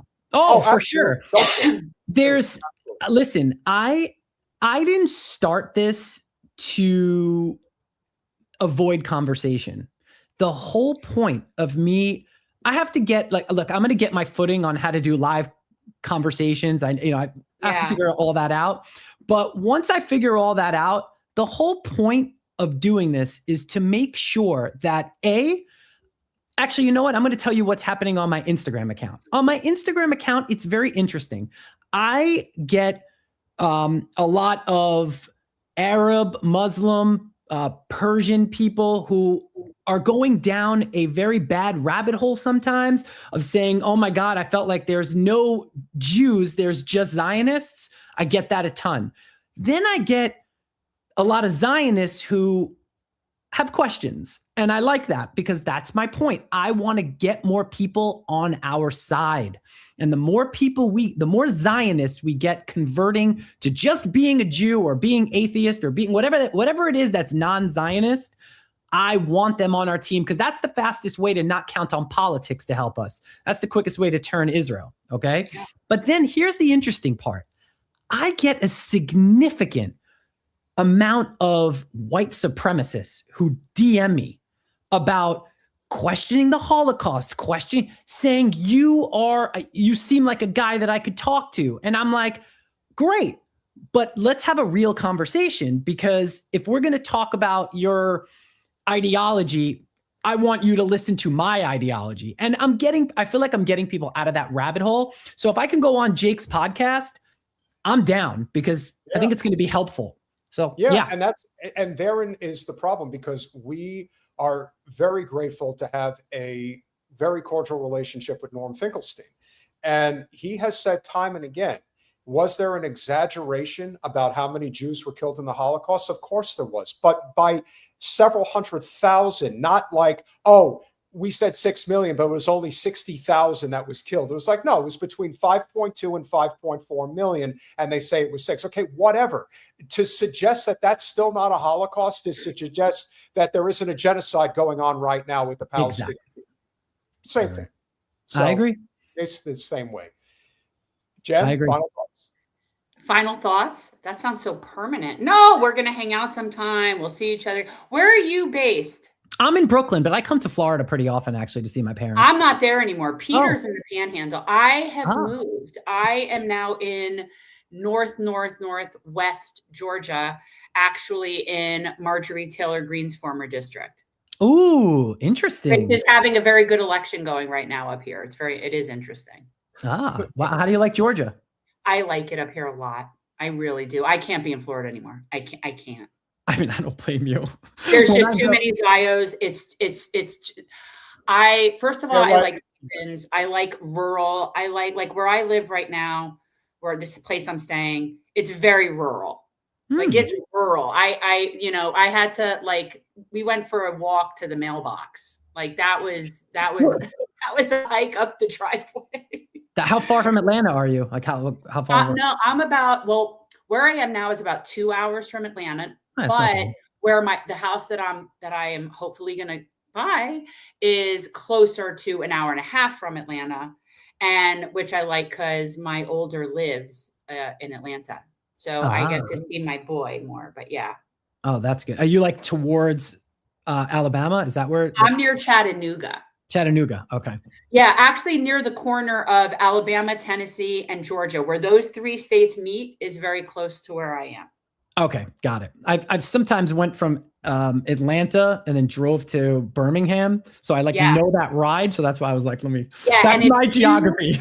Right, and if you went north on that 29 or that 59 rather, the 59 that goes to Birmingham, that's where I am right now. But I'll be further east. Cool. But yeah, I can't. I need to not live in the blue places anymore. I can't live with the blue people. Well, good. We get a vote in Georgia for you. That's nice. Yeah. Right, you gotta forget, well, listen, that's the thing.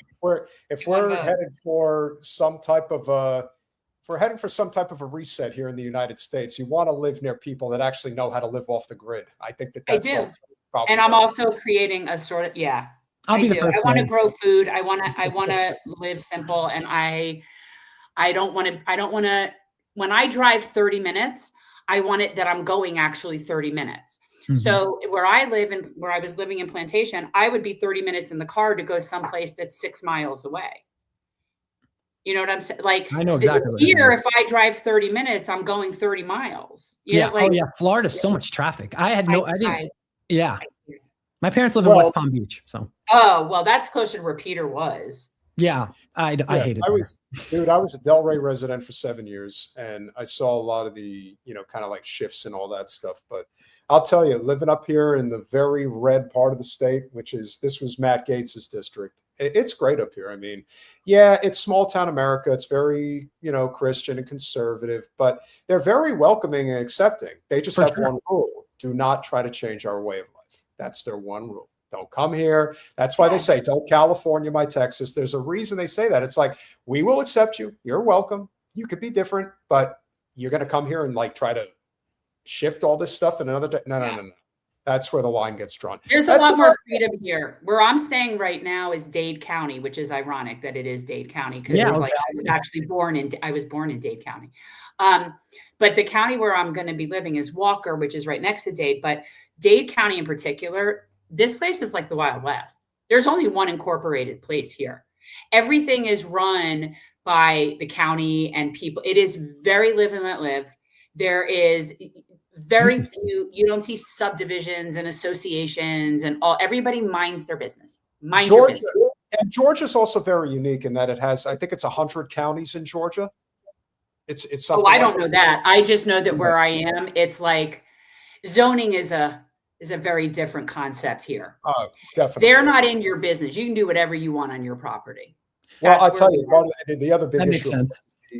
the other big problem, of course, is the overdevelopment. So if you're in West Palm, then you know all about what's going on in places like Loxahatchee, which is, it used to just be a rural farming, equestrian community, and now it's all kinds of suburban sprawl. Like, they just don't stop. I can't. And that's one of the downsides, truly, of Blue America, from my observation, which is, oh, you got a little bit of space there? We could build there. Let's keep going. No, I think. David, do you hear noise right now? Like, do you hear noise out your window? Do you hear traffic? Do you hear cars? Do you hear I'm stuff? very close to the BQE, which is if you know Brooklyn, it's a very loud. Sometimes it sounds like a bomb is going through when it's like somebody's muffler. We're like, what is that? But no, right now I don't hear anything, but usually I do. Okay. So, like, I don't hear anything but birds and crickets. I mean, that's nice. It is. No. And where I'm moving actually doesn't even get good cell service. And I said to my friend, I'm like, oh no, people will not be able to reach me. What will I do? Oh no, don't tell me that. I love New York. I don't think I could ever leave, but when I do leave, I do look for complete quiet and like just a chill vibe. But when I'm here, like, I don't think I could ever live somewhere else. I always say, if New York City. That's what all New Yorkers say. I know. You ever seen that map, The World According to a New Yorker? Have you seen that post of The World According to a New Yorker? Yes, I've seen it. Yeah, that's where you guys are. It's true. I mean, I always say, if New York was Miami in terms of like weather, no, who would live anywhere else? But that's because I love New York so much and I love hot weather. But I mean, I do get the allure of living outside where there's nothing and you could just take a walk and not see anyone. I think it's nice too. I can drive on the road for 20 minutes and not see anybody. But I can also say that, being very familiar with Brooklyn, that you have the best of everything. You do not have, I mean, it's expensive, but it's not Manhattan. And you also have the same nightlife, the same culture and food, and where Brooklyn? Yeah. Oh, yeah. That's where my people are from, David. Mm-hmm. My people are from Brooklyn Heights. Oh, I'm in Cobble Hill. Okay, and I don't necessarily know the whole area. I just know that's where my family came from. The people that migrated down to Florida came from that area, and we still had some cousins there. Cobble Hill is basically part of the triangle. It's Cobble Hill, Williamsburg, and Greenpoint, and they're basically, It's Jewville. That's where my people come from. It's very Jewish. Brooklyn Heights is very much so. Cobble Hill's a little different. I mean, we're literally over Atlantic Avenue, so we're connected, but it's more family here. And then Brooklyn Heights is like it's just like really beautiful brownstones that really, really rich people live in. And let's be very clear, when my people were there, it wasn't necessarily like that back in the day where it was all rich brownstones. It was apartments. It wasn't like again, I don't come from the money people. No, so basically Brooklyn Heights is the equivalent of what Hoboken used to be about 25 years ago, because people forget that Hoboken used to be a pretty rough place. Obviously, a lot's changed. Can't thank you enough, brother. It's really been a pleasure. All the information for David's info is in the description. You'll be seeing clips coming out shortly. Thank you very much. We look forward to it. You guys are great. Thank you. Thanks, David. Bye-bye. So that was fun. And of course, lovely. He was if you are enjoying this conversation, we hope you are. Please consider going over to patreon.com/revolutionary change for as little as $5 a month.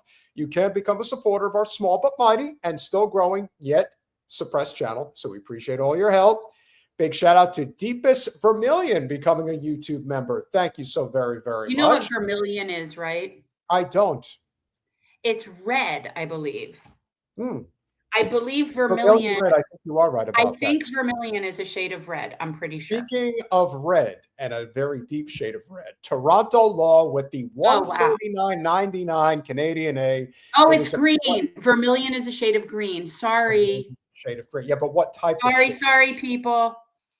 What type of shade of green, I think, is the big question. Well, it's deep. I'm pretty sure it's deep because I thought it was like a deep red.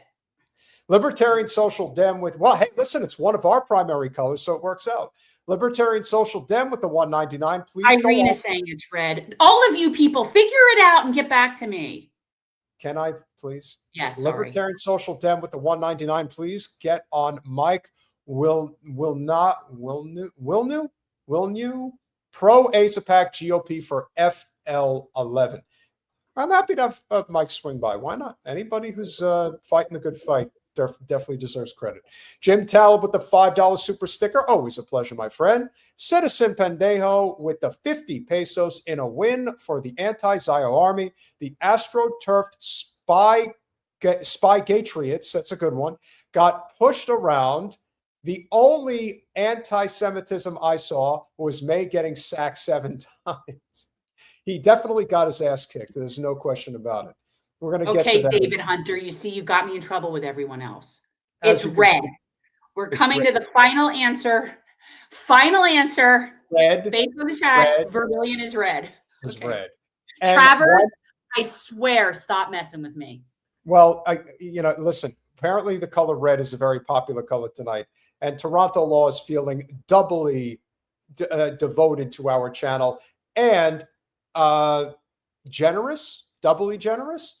Toronto Law with the $139.99 Canadian A one more time because he just loves us so much. Toronto Law. Toronto Law, if you're still around, what kind of law do you do? Are you an ambulance chaser? He is definitely not an ambulance chaser. Well, it's different there. Keep that in mind. They don't have healthcare system like we have a healthcare system, and their tort system. Listen, when I lived in New Jersey, they would play advertisements on TV about people stepping on stuff. Have you been injured in an accident? Call us. That's a common thing. Noel Najer with the 1999. Palest American, so grateful for you. I was born in Bethlehem and left during the 6-Day War, still scarred of fireworks. You know when the 6-Day War was in 1967? It was during the middle of the USS Liberty attack. Yes, that was correct. See, I know a little bit. I don't know everything. Oh, I know you know about the Liberty. I just wasn't sure that you knew that was also called the 6-Day War at that time, that period. Saeed with the 50 Revolutionary Change membership gift. Thank you, as always. And nice to see Mohi. Did I say it right? Mohi. Yeah, the baby face. The little mushy mush. He's smush mush. Appreciate you, my friend.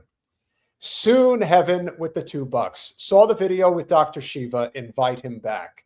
That sounds like a debate. Okay, I don't know if you saw the same video that I did. Okay, let me tell you so. Soon Heaven. Look, Peter's laughing because he knows. Let me tell you, if you were to ask me, since we've been doing the show, who is the biggest misogynistic person that we have had on this show, it was that guy. He was pretty and rough. I don't say that lightly. I don't know what video you watched. He spoke to me one way and he spoke to you another way. And even I noticed it in real time. I was like, whoa, okay, this ain't cool. It doesn't work for me. So if Peter wants to have him on a Saturday night, that's between him and him. I am not engaging in conversation. I would maybe think about, but even then it's like, I don't like the way Dr. Shiva. Sorry, I'm not. No. Arlene, a pleasure to see you. It's been a while. Thank you for the time. Hi, Arlene. David is an awesome guest. Please have him back up. We definitely will. I think. I can sit there. I could sit there and kibitz with him for hours. There you go. Thank you. And I'll trust Holly. Holly definitely knows a thing or two. Well, and then David comes back telling me he's an artist and he does have a tube of paint that says vermilion green. So we're going to reach this point of like stalemate where we're going to say that vermilion might be used for different color shades. It might be used to describe a type of green. Green. There's no vermilion blue. I didn't say that. Okay. I'm just saying. That was what Travers was trying to get to. Well, Travers likes to break balls. That's what Travers does. He's just driving me crazy. The Super Bowl had another ad that it played that is not getting anywhere near the fanfare that it deserves. This is from the Epstein survivors.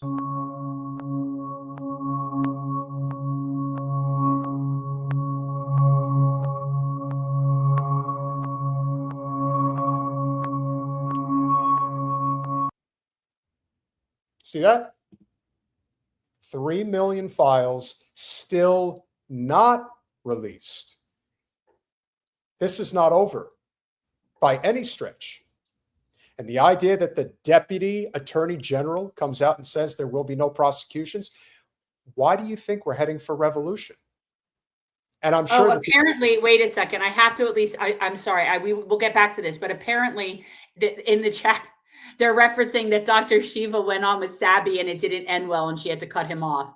I have got to find that because that does not surprise me in the least bit. No, you can have a nice if you weren't sitting there having a conversation with him, I would have cut him off too.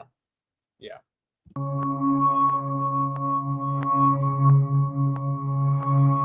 After years of being kept apart, we're standing together. Standing together. Because this girl deserves the truth. Because she deserves the truth. Because we all deserve the truth.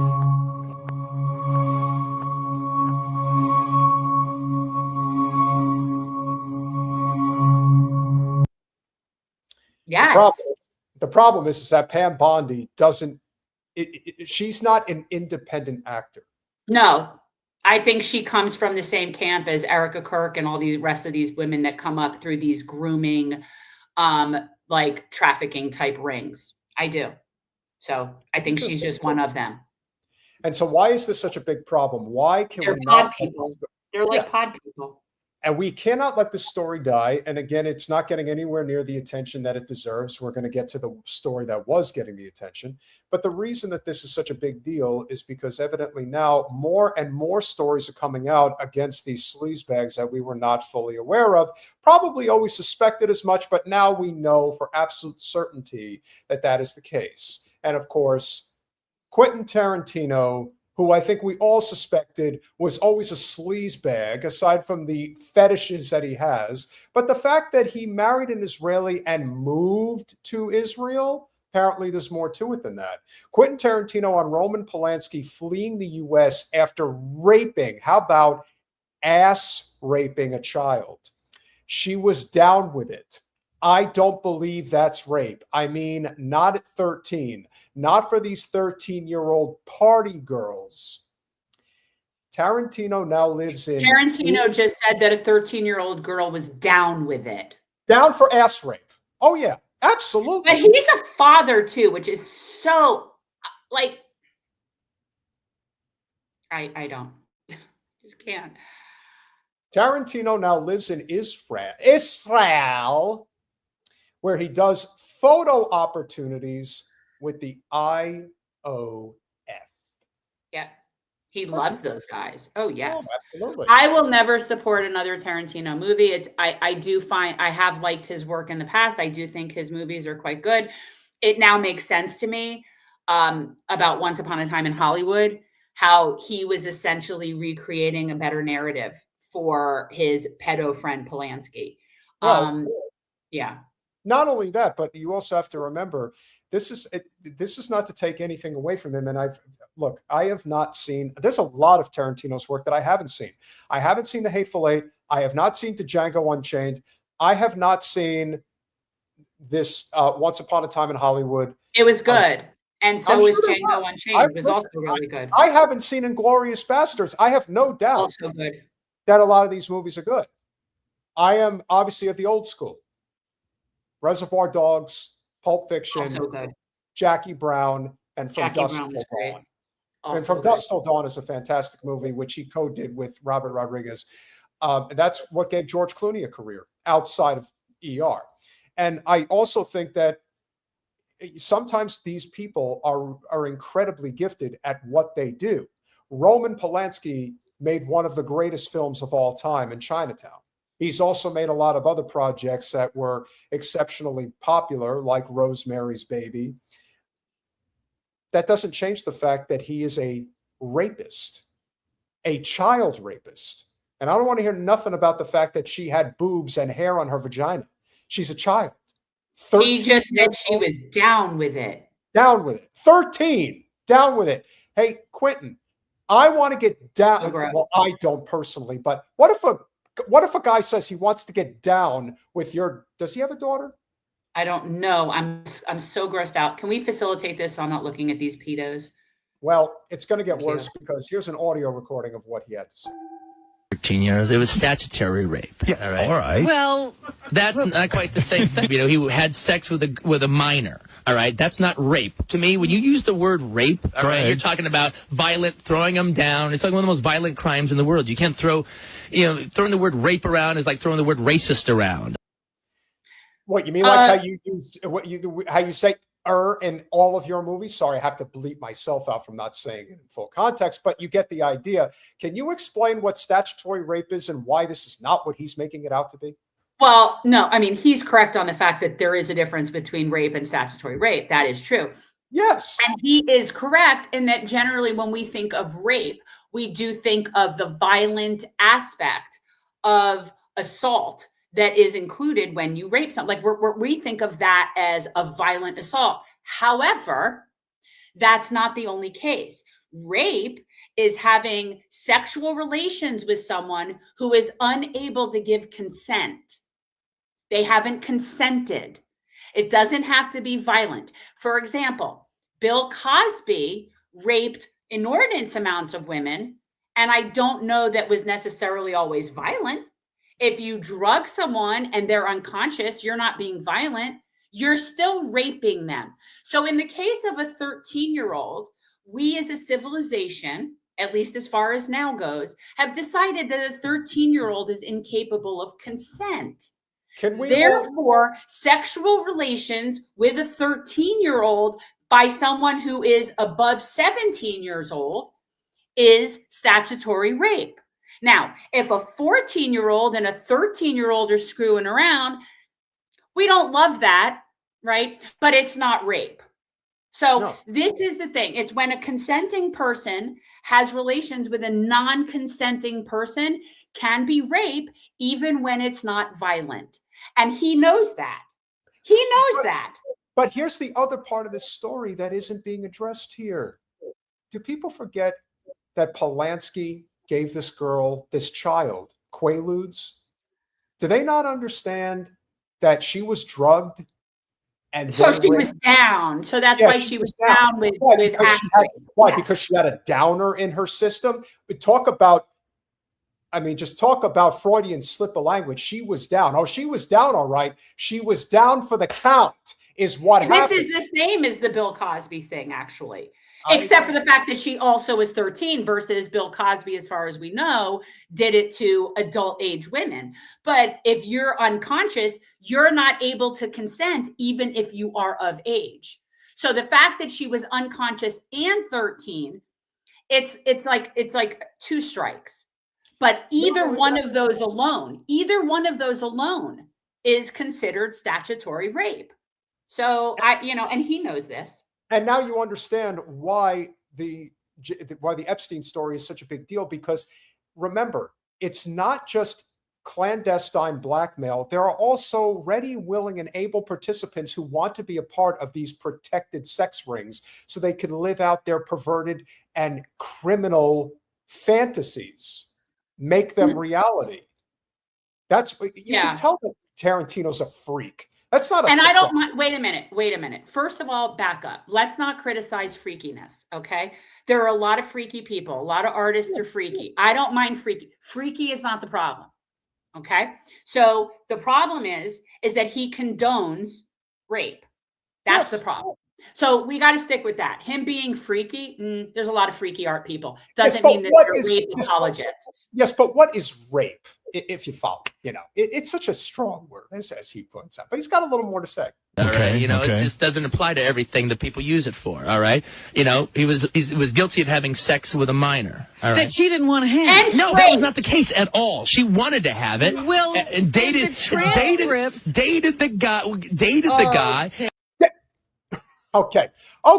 So I just want to point something out here. This is this 13-year-old, right? Okay.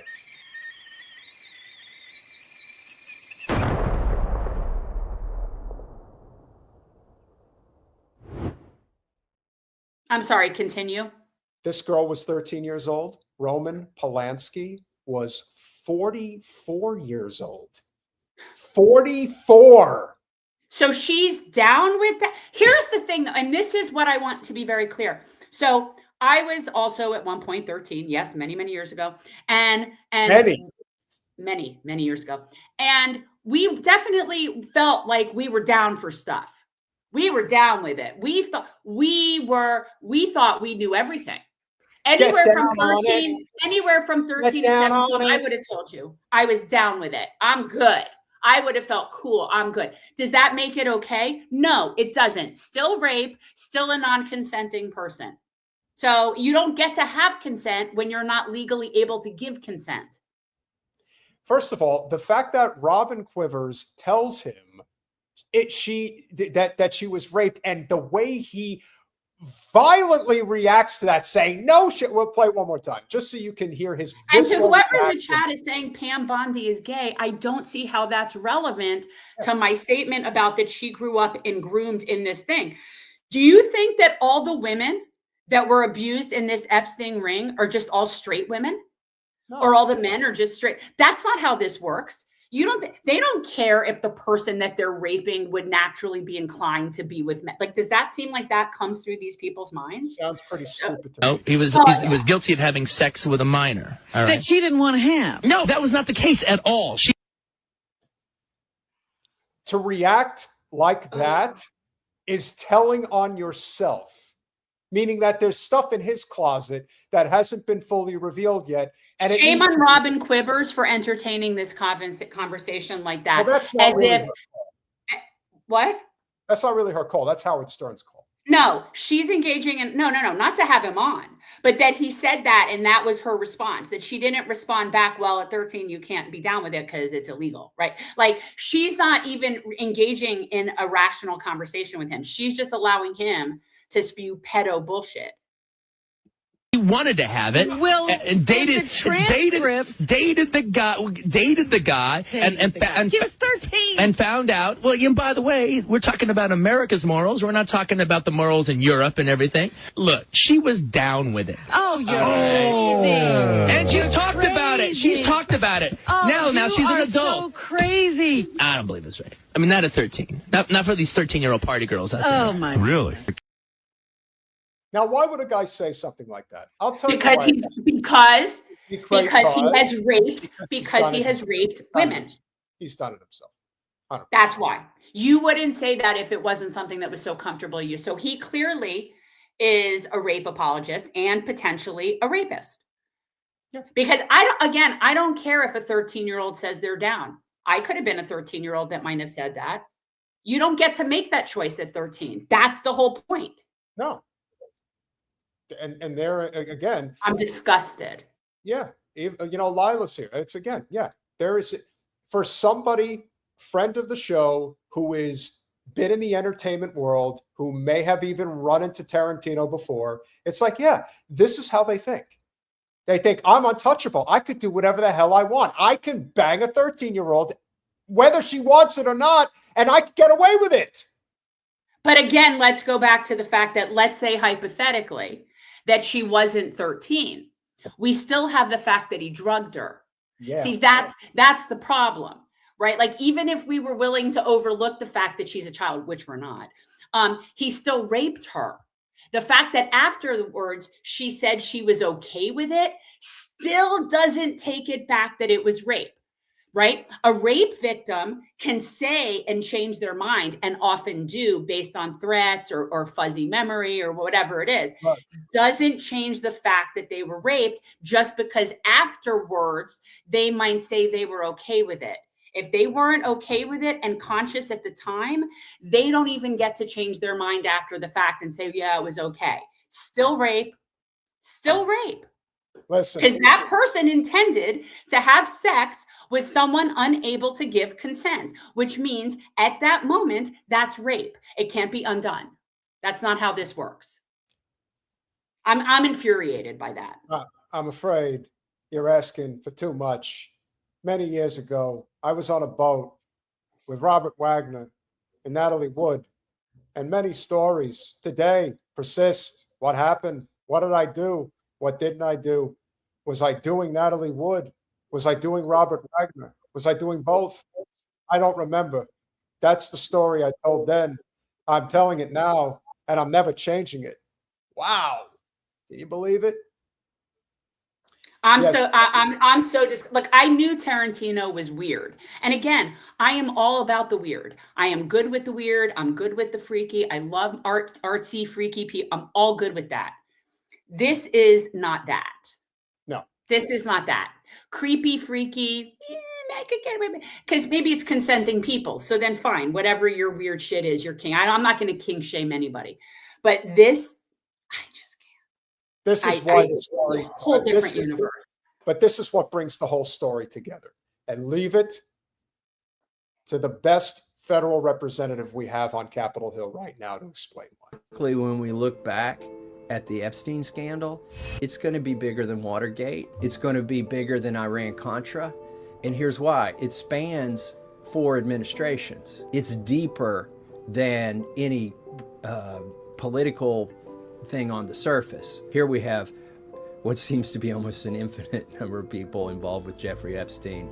It's like that Spider-Man meme where there's 6 Spider-Men, they all look the same and they're pointing at each other. You've got all these billionaires pointing at each other. You're in the Epstein. No, you're in the Epstein. No, you are in the Epstein. It's you who is in the Epstein files. And you're the one who went to the island. I didn't go to the island. Anyways, there's sort of this circular finger pointing that's going on. But I think it's a scandal that is longer in time, involved multiple administrations, and that's why we have to get to the bottom of it. Do you agree with Thomas Massie? Yes. Can we talk about for a second who's the ultimate hero of the Epstein files, at least as far as the information we've received thus far? Who is the only person who comes out looking good that's mentioned in the Epstein files? Well, I think it's probably time that we mention the fact that I was in the Epstein files. Oh, not Bernie. Oh, I didn't do anything wrong, but they said that I was in the Epstein files and they didn't like me. No, I'm not talking about Bernie. Who are we talking about? Norman. It's Norman Finkelstein. Oh, yeah. We're the only person who not only told Jeffrey Epstein and friends basically to go get fucked, but then he CC'd the person's wife and daughter who was inviting him to go to these parties so that they were now in on it. Freaking Norm's a badass. That is, Norm's well, he has absolutely no fucks to give. None. No, Like awesome.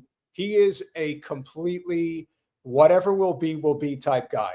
But no, and Michael Jackson, I agree. Michael Jackson's not. So guys, what I have come to the conclusion of over the past week that is really, especially with the but you know what I think ties it all together, Jen, is the fact that Michael Jackson did a Free Palestine song back in 1992. Exactly. There's that. So he was already on their shit list. But so within the past week, I have come to realize, one, Pizzagate was real, not in the way they said it was, but the concept of using pizza to order humans, that was real. And Michael Jackson, and I was always sort of on the fence about what to label him and how to go after him and regarding the kid stuff. And I've always been on the fence about that with him. And now there's reason to believe that he might have actually been trying to protect some children from the Epstein ring. Now, again, this is very, Monday morning quarterback type of stuff. Like whether or not we ever get accurate information about what was going on with Michael Jackson, I don't know. But within the week, we've confirmed Pizzagate and somewhat rehabilitated Michael Jackson.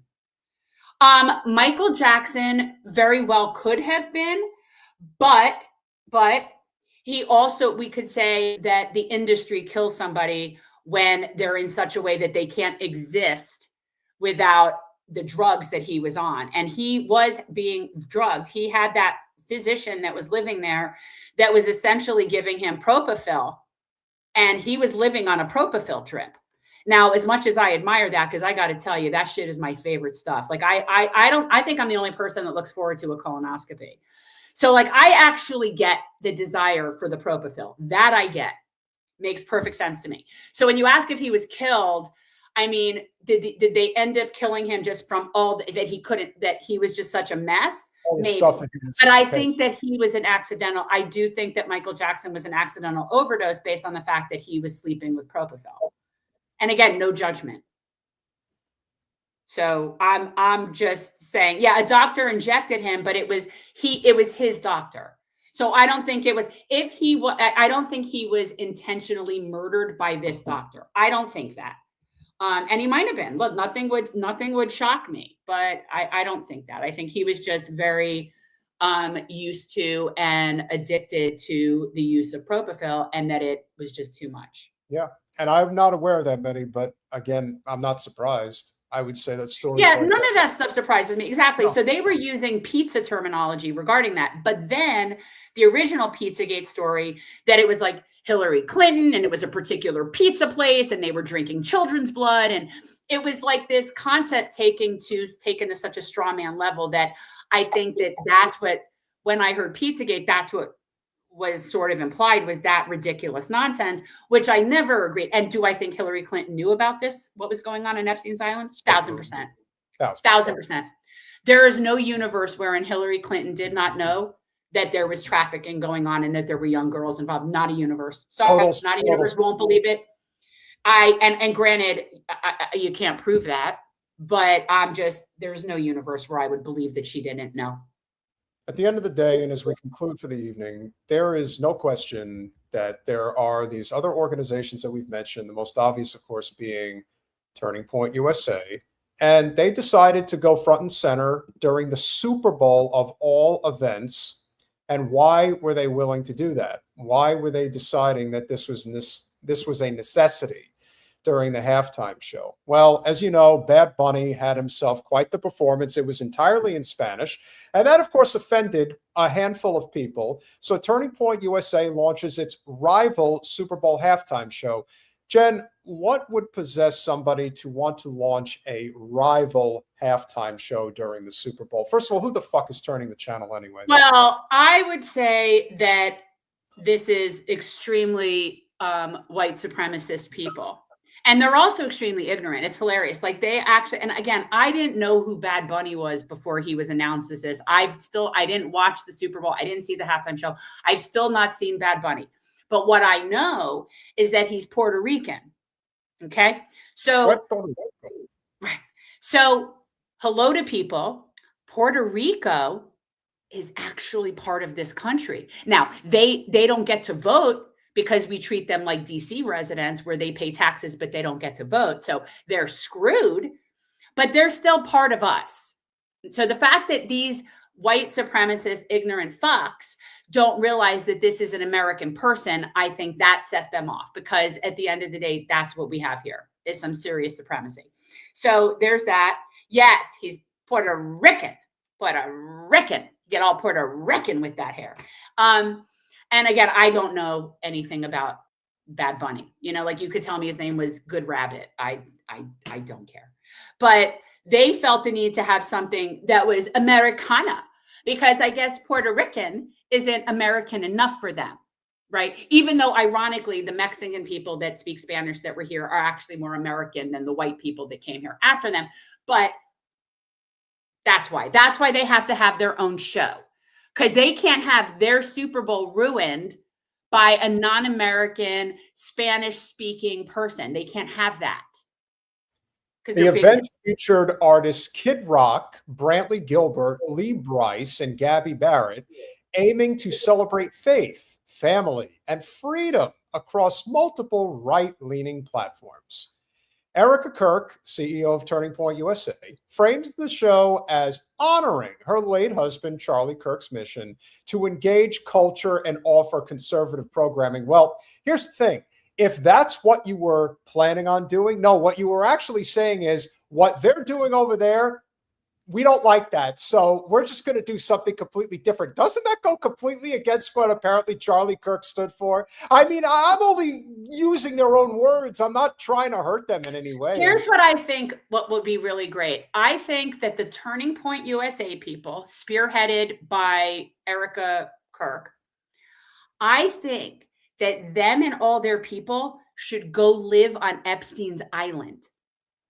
Because that way, the only non-white people that they'll see are the people that are there, they serving them. Because that's the only reason that they would ever have non-white people around. And then they can all be amongst them white selves.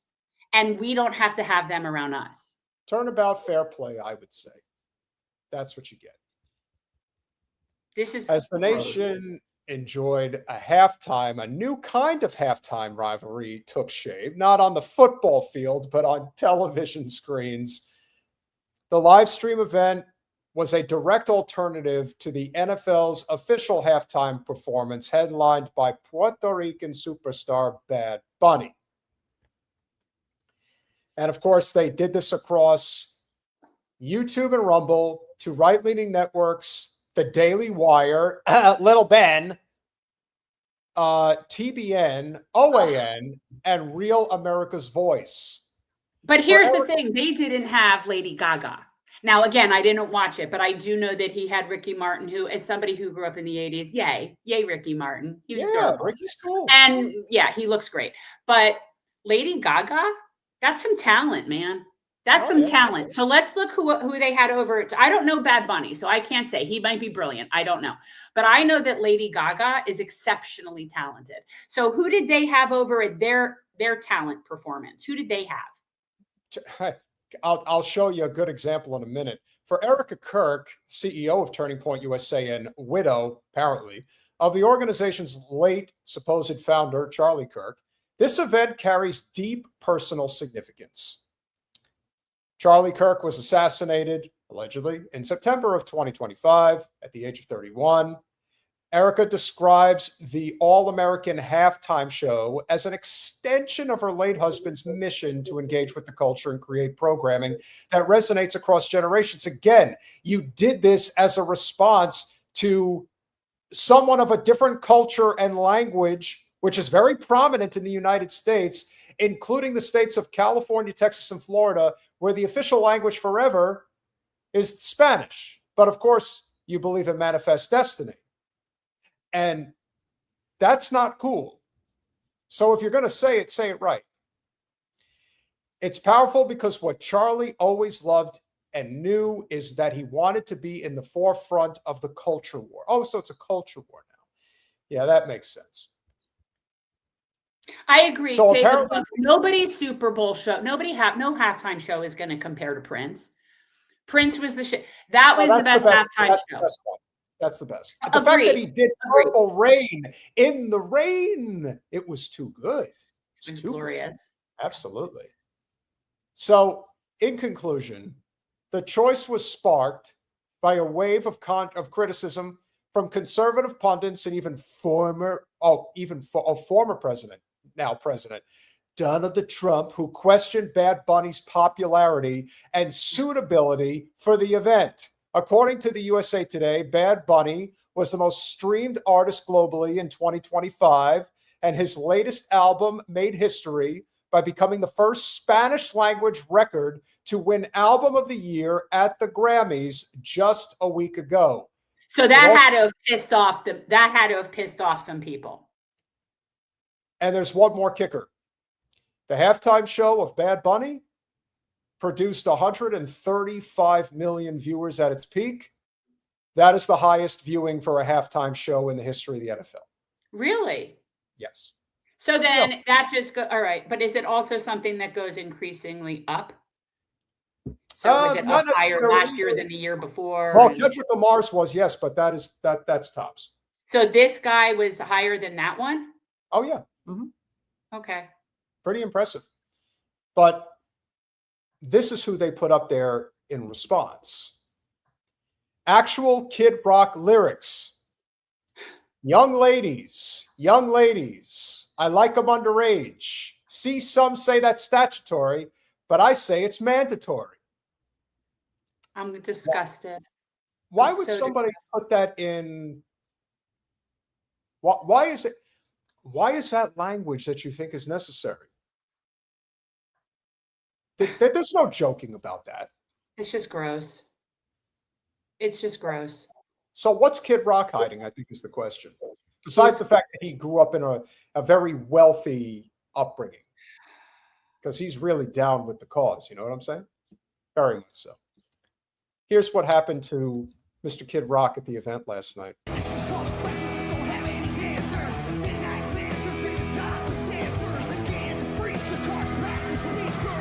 Oh, you mean he was caught lip syncing his own music? Yes. First of all, but that's the thing. A lot of these events have to be lip sync, and I don't like it, but a lot of them say that like the production people, it's just the way that they make them do it. I mean, people get in trouble for it, but I'm not going to hate somebody for that, but he's a douche because he's a douche. Oh, yes. And he's not that good. No, he's not. That doesn't mean he doesn't have talent. He has some talent. No, he's okay, but he's nothing like that can be competing with a Super Bowl halftime show. Yeah. That's okay. So according to Lila, Kid Rock's song was used in Orlando Jones, a kids movie. Wow. Yeah, that's very disturbing. Very disturbing, but not surprising.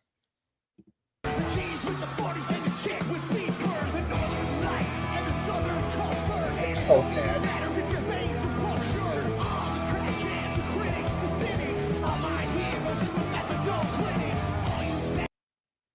Not good.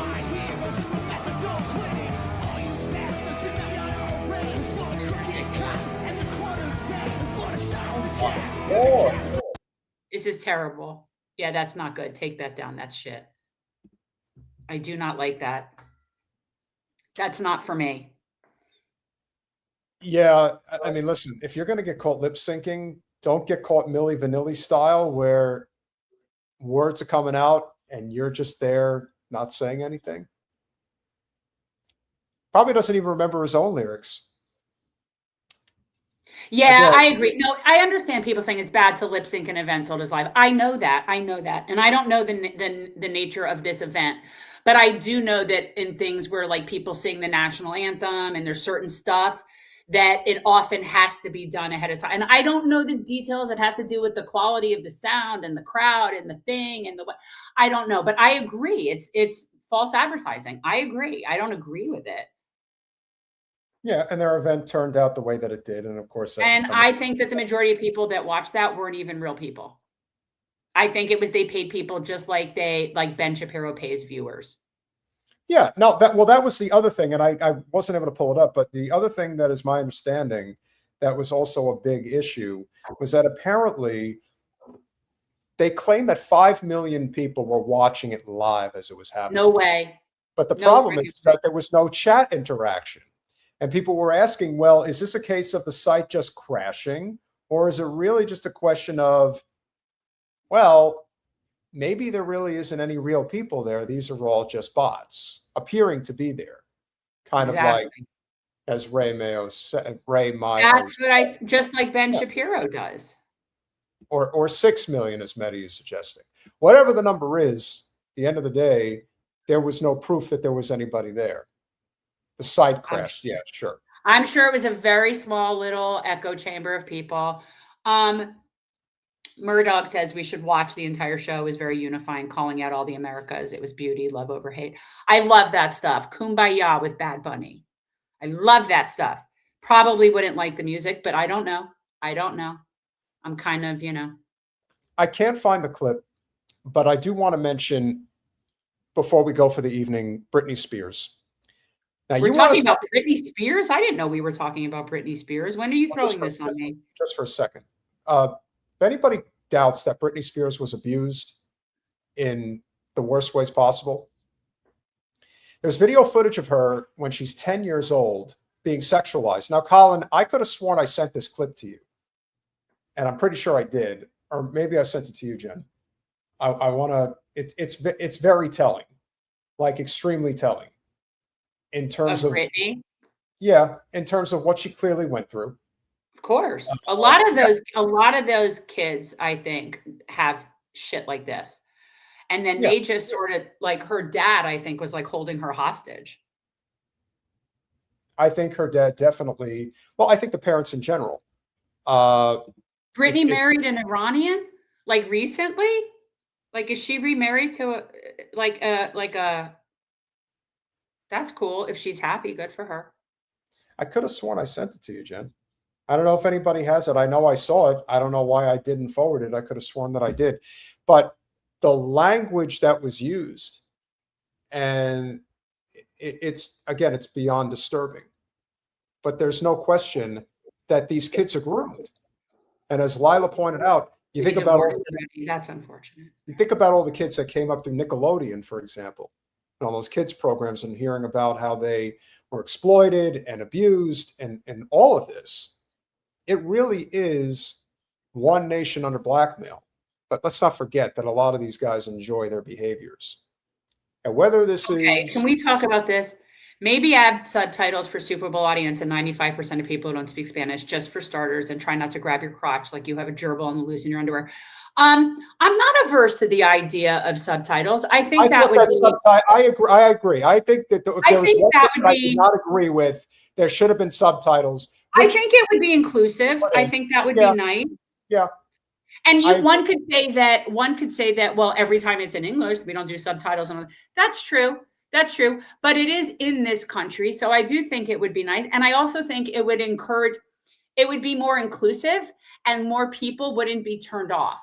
I think it would just be helpful. But as far as grabbing his crotch, I mean, come on, that's been in style forever. I don't know. I mean, I'm not a crop grabber, crotch grabber. Sorry. Got to give my little love to Mikey. You can't. I don't want to creep people out, but if you think we're punished in the state of Florida with Debbie Wasserman-Schultz, here's the one person who's even worse than her. Any person who goes to the Olympics to represent the United States and then says they don't want to represent the United States should be immediately stripped of the Olympic uniform. Can we just say that I've never actually looked at him in alien form before? Oh my God. But there is no question. He put on his... Take him. Voldemort is jump scare. Yes, he is going to. Oh my God, he forgot to put his skin on. Put that away. That's a legit reptile. That is a person who's going to jump out of his skin. Look at that. That's just not normal. That is scary. He is scary looking. Oh, that is horrifying. Just bad. Had to put that out there. Okay. So he's wanting to punish people just like what apparently Stephen Miller's wife was. Please take him off the screen. Stephen Miller's wife was saying stuff like that to the athletes, that if you say if you can't only be supportive of America and say nice things, you shouldn't be there in the Olympics. Like, these are some psychotic people. Well, there's no question that Rick Scott is a psychopath. I think that's pretty safe to say, considering the guy is a mass murderer by proxy. Mehdi, that is Rick Scott, who was the governor of Florida and is now one of our 2 senators. And he is who we call Voldemort. And he is horrifying. So for people that have, when they were feeling sorry for us because we have Ron DeSantis as a governor, and we're all like, what are you talking about? He's a step up. Ron DeSantis was an improvement for us. Seriously. Yeah. So for people, wrap your head around that. And honestly, Ron DeSantis was actually having a very good first term until he decided to run for president. And then he was okay. Look, he did stuff I don't like. He's done a couple of okay things. For the most part, I think he's garbage. He did very good stuff on the environment. He was very good. He was fine with some of that stuff. But look, he's not my guy. But at the end of the day, for people who are looking at Florida and looking at Ron DeSantis, that's an improvement for us. Oh, yeah. Wrap your head around it. Scott is the devil incarnate as far as I'm concerned. Yeah, for sure.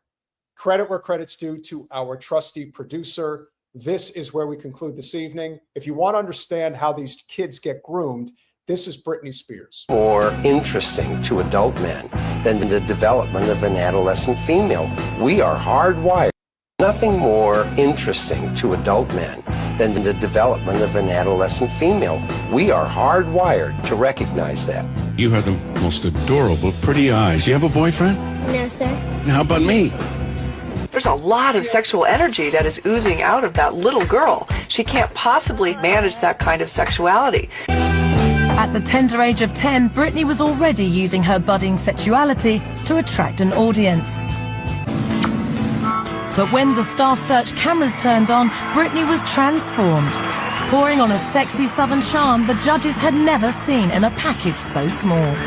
She comes out in a very provocative gown with high heels, and all of a sudden that little girl knocks you. That's a pederast right there. Oh, completely. All right, will you deal with this, please? Oh, soon heaven, look.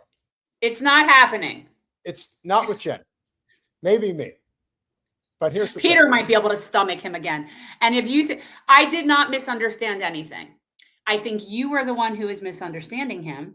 And I think as a 54-year-old person that I am very clear on how people speak to me and how I'm condescended to, and I won't be gaslit about that. So no, I'm going to pass on Dr. Shiva. And it sounds like Sabby had a similar experience. But yeah. And if you all want to know just how far back stories like this goes and how creeper child molesters, because that's really what they are, look like this really bad wig wearing executive of some major organization. That's a horrible rub.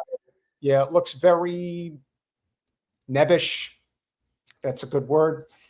Go back and read up on the shit that Shirley Temple back in the 1930s had to go through when she was a child. She survived and she got away fairly unscathed because of her mother. Yeah. That's the only reason. She was like 7 years old, and one of the executives that looked like a guy like this dropped his pants, and she started laughing at him because he had a small dick. She was older than that, but yes. Incredible. But it just goes to show you, this has been going on forever. This is not a new thing. This isn't of today. This is of many years. And power has always been that way. Another one. You leave these things up. I cannot look at these people. You leave them up for too long. You say it's capitalism, and in part it definitely is. But there's no question that human behavior is very messed up. Capitalism just enhances that problem. That's what I say. There is term limits for Florida governor. You get 2 terms. One more time, patreon.com/revolutionary change for as little as $5 a month.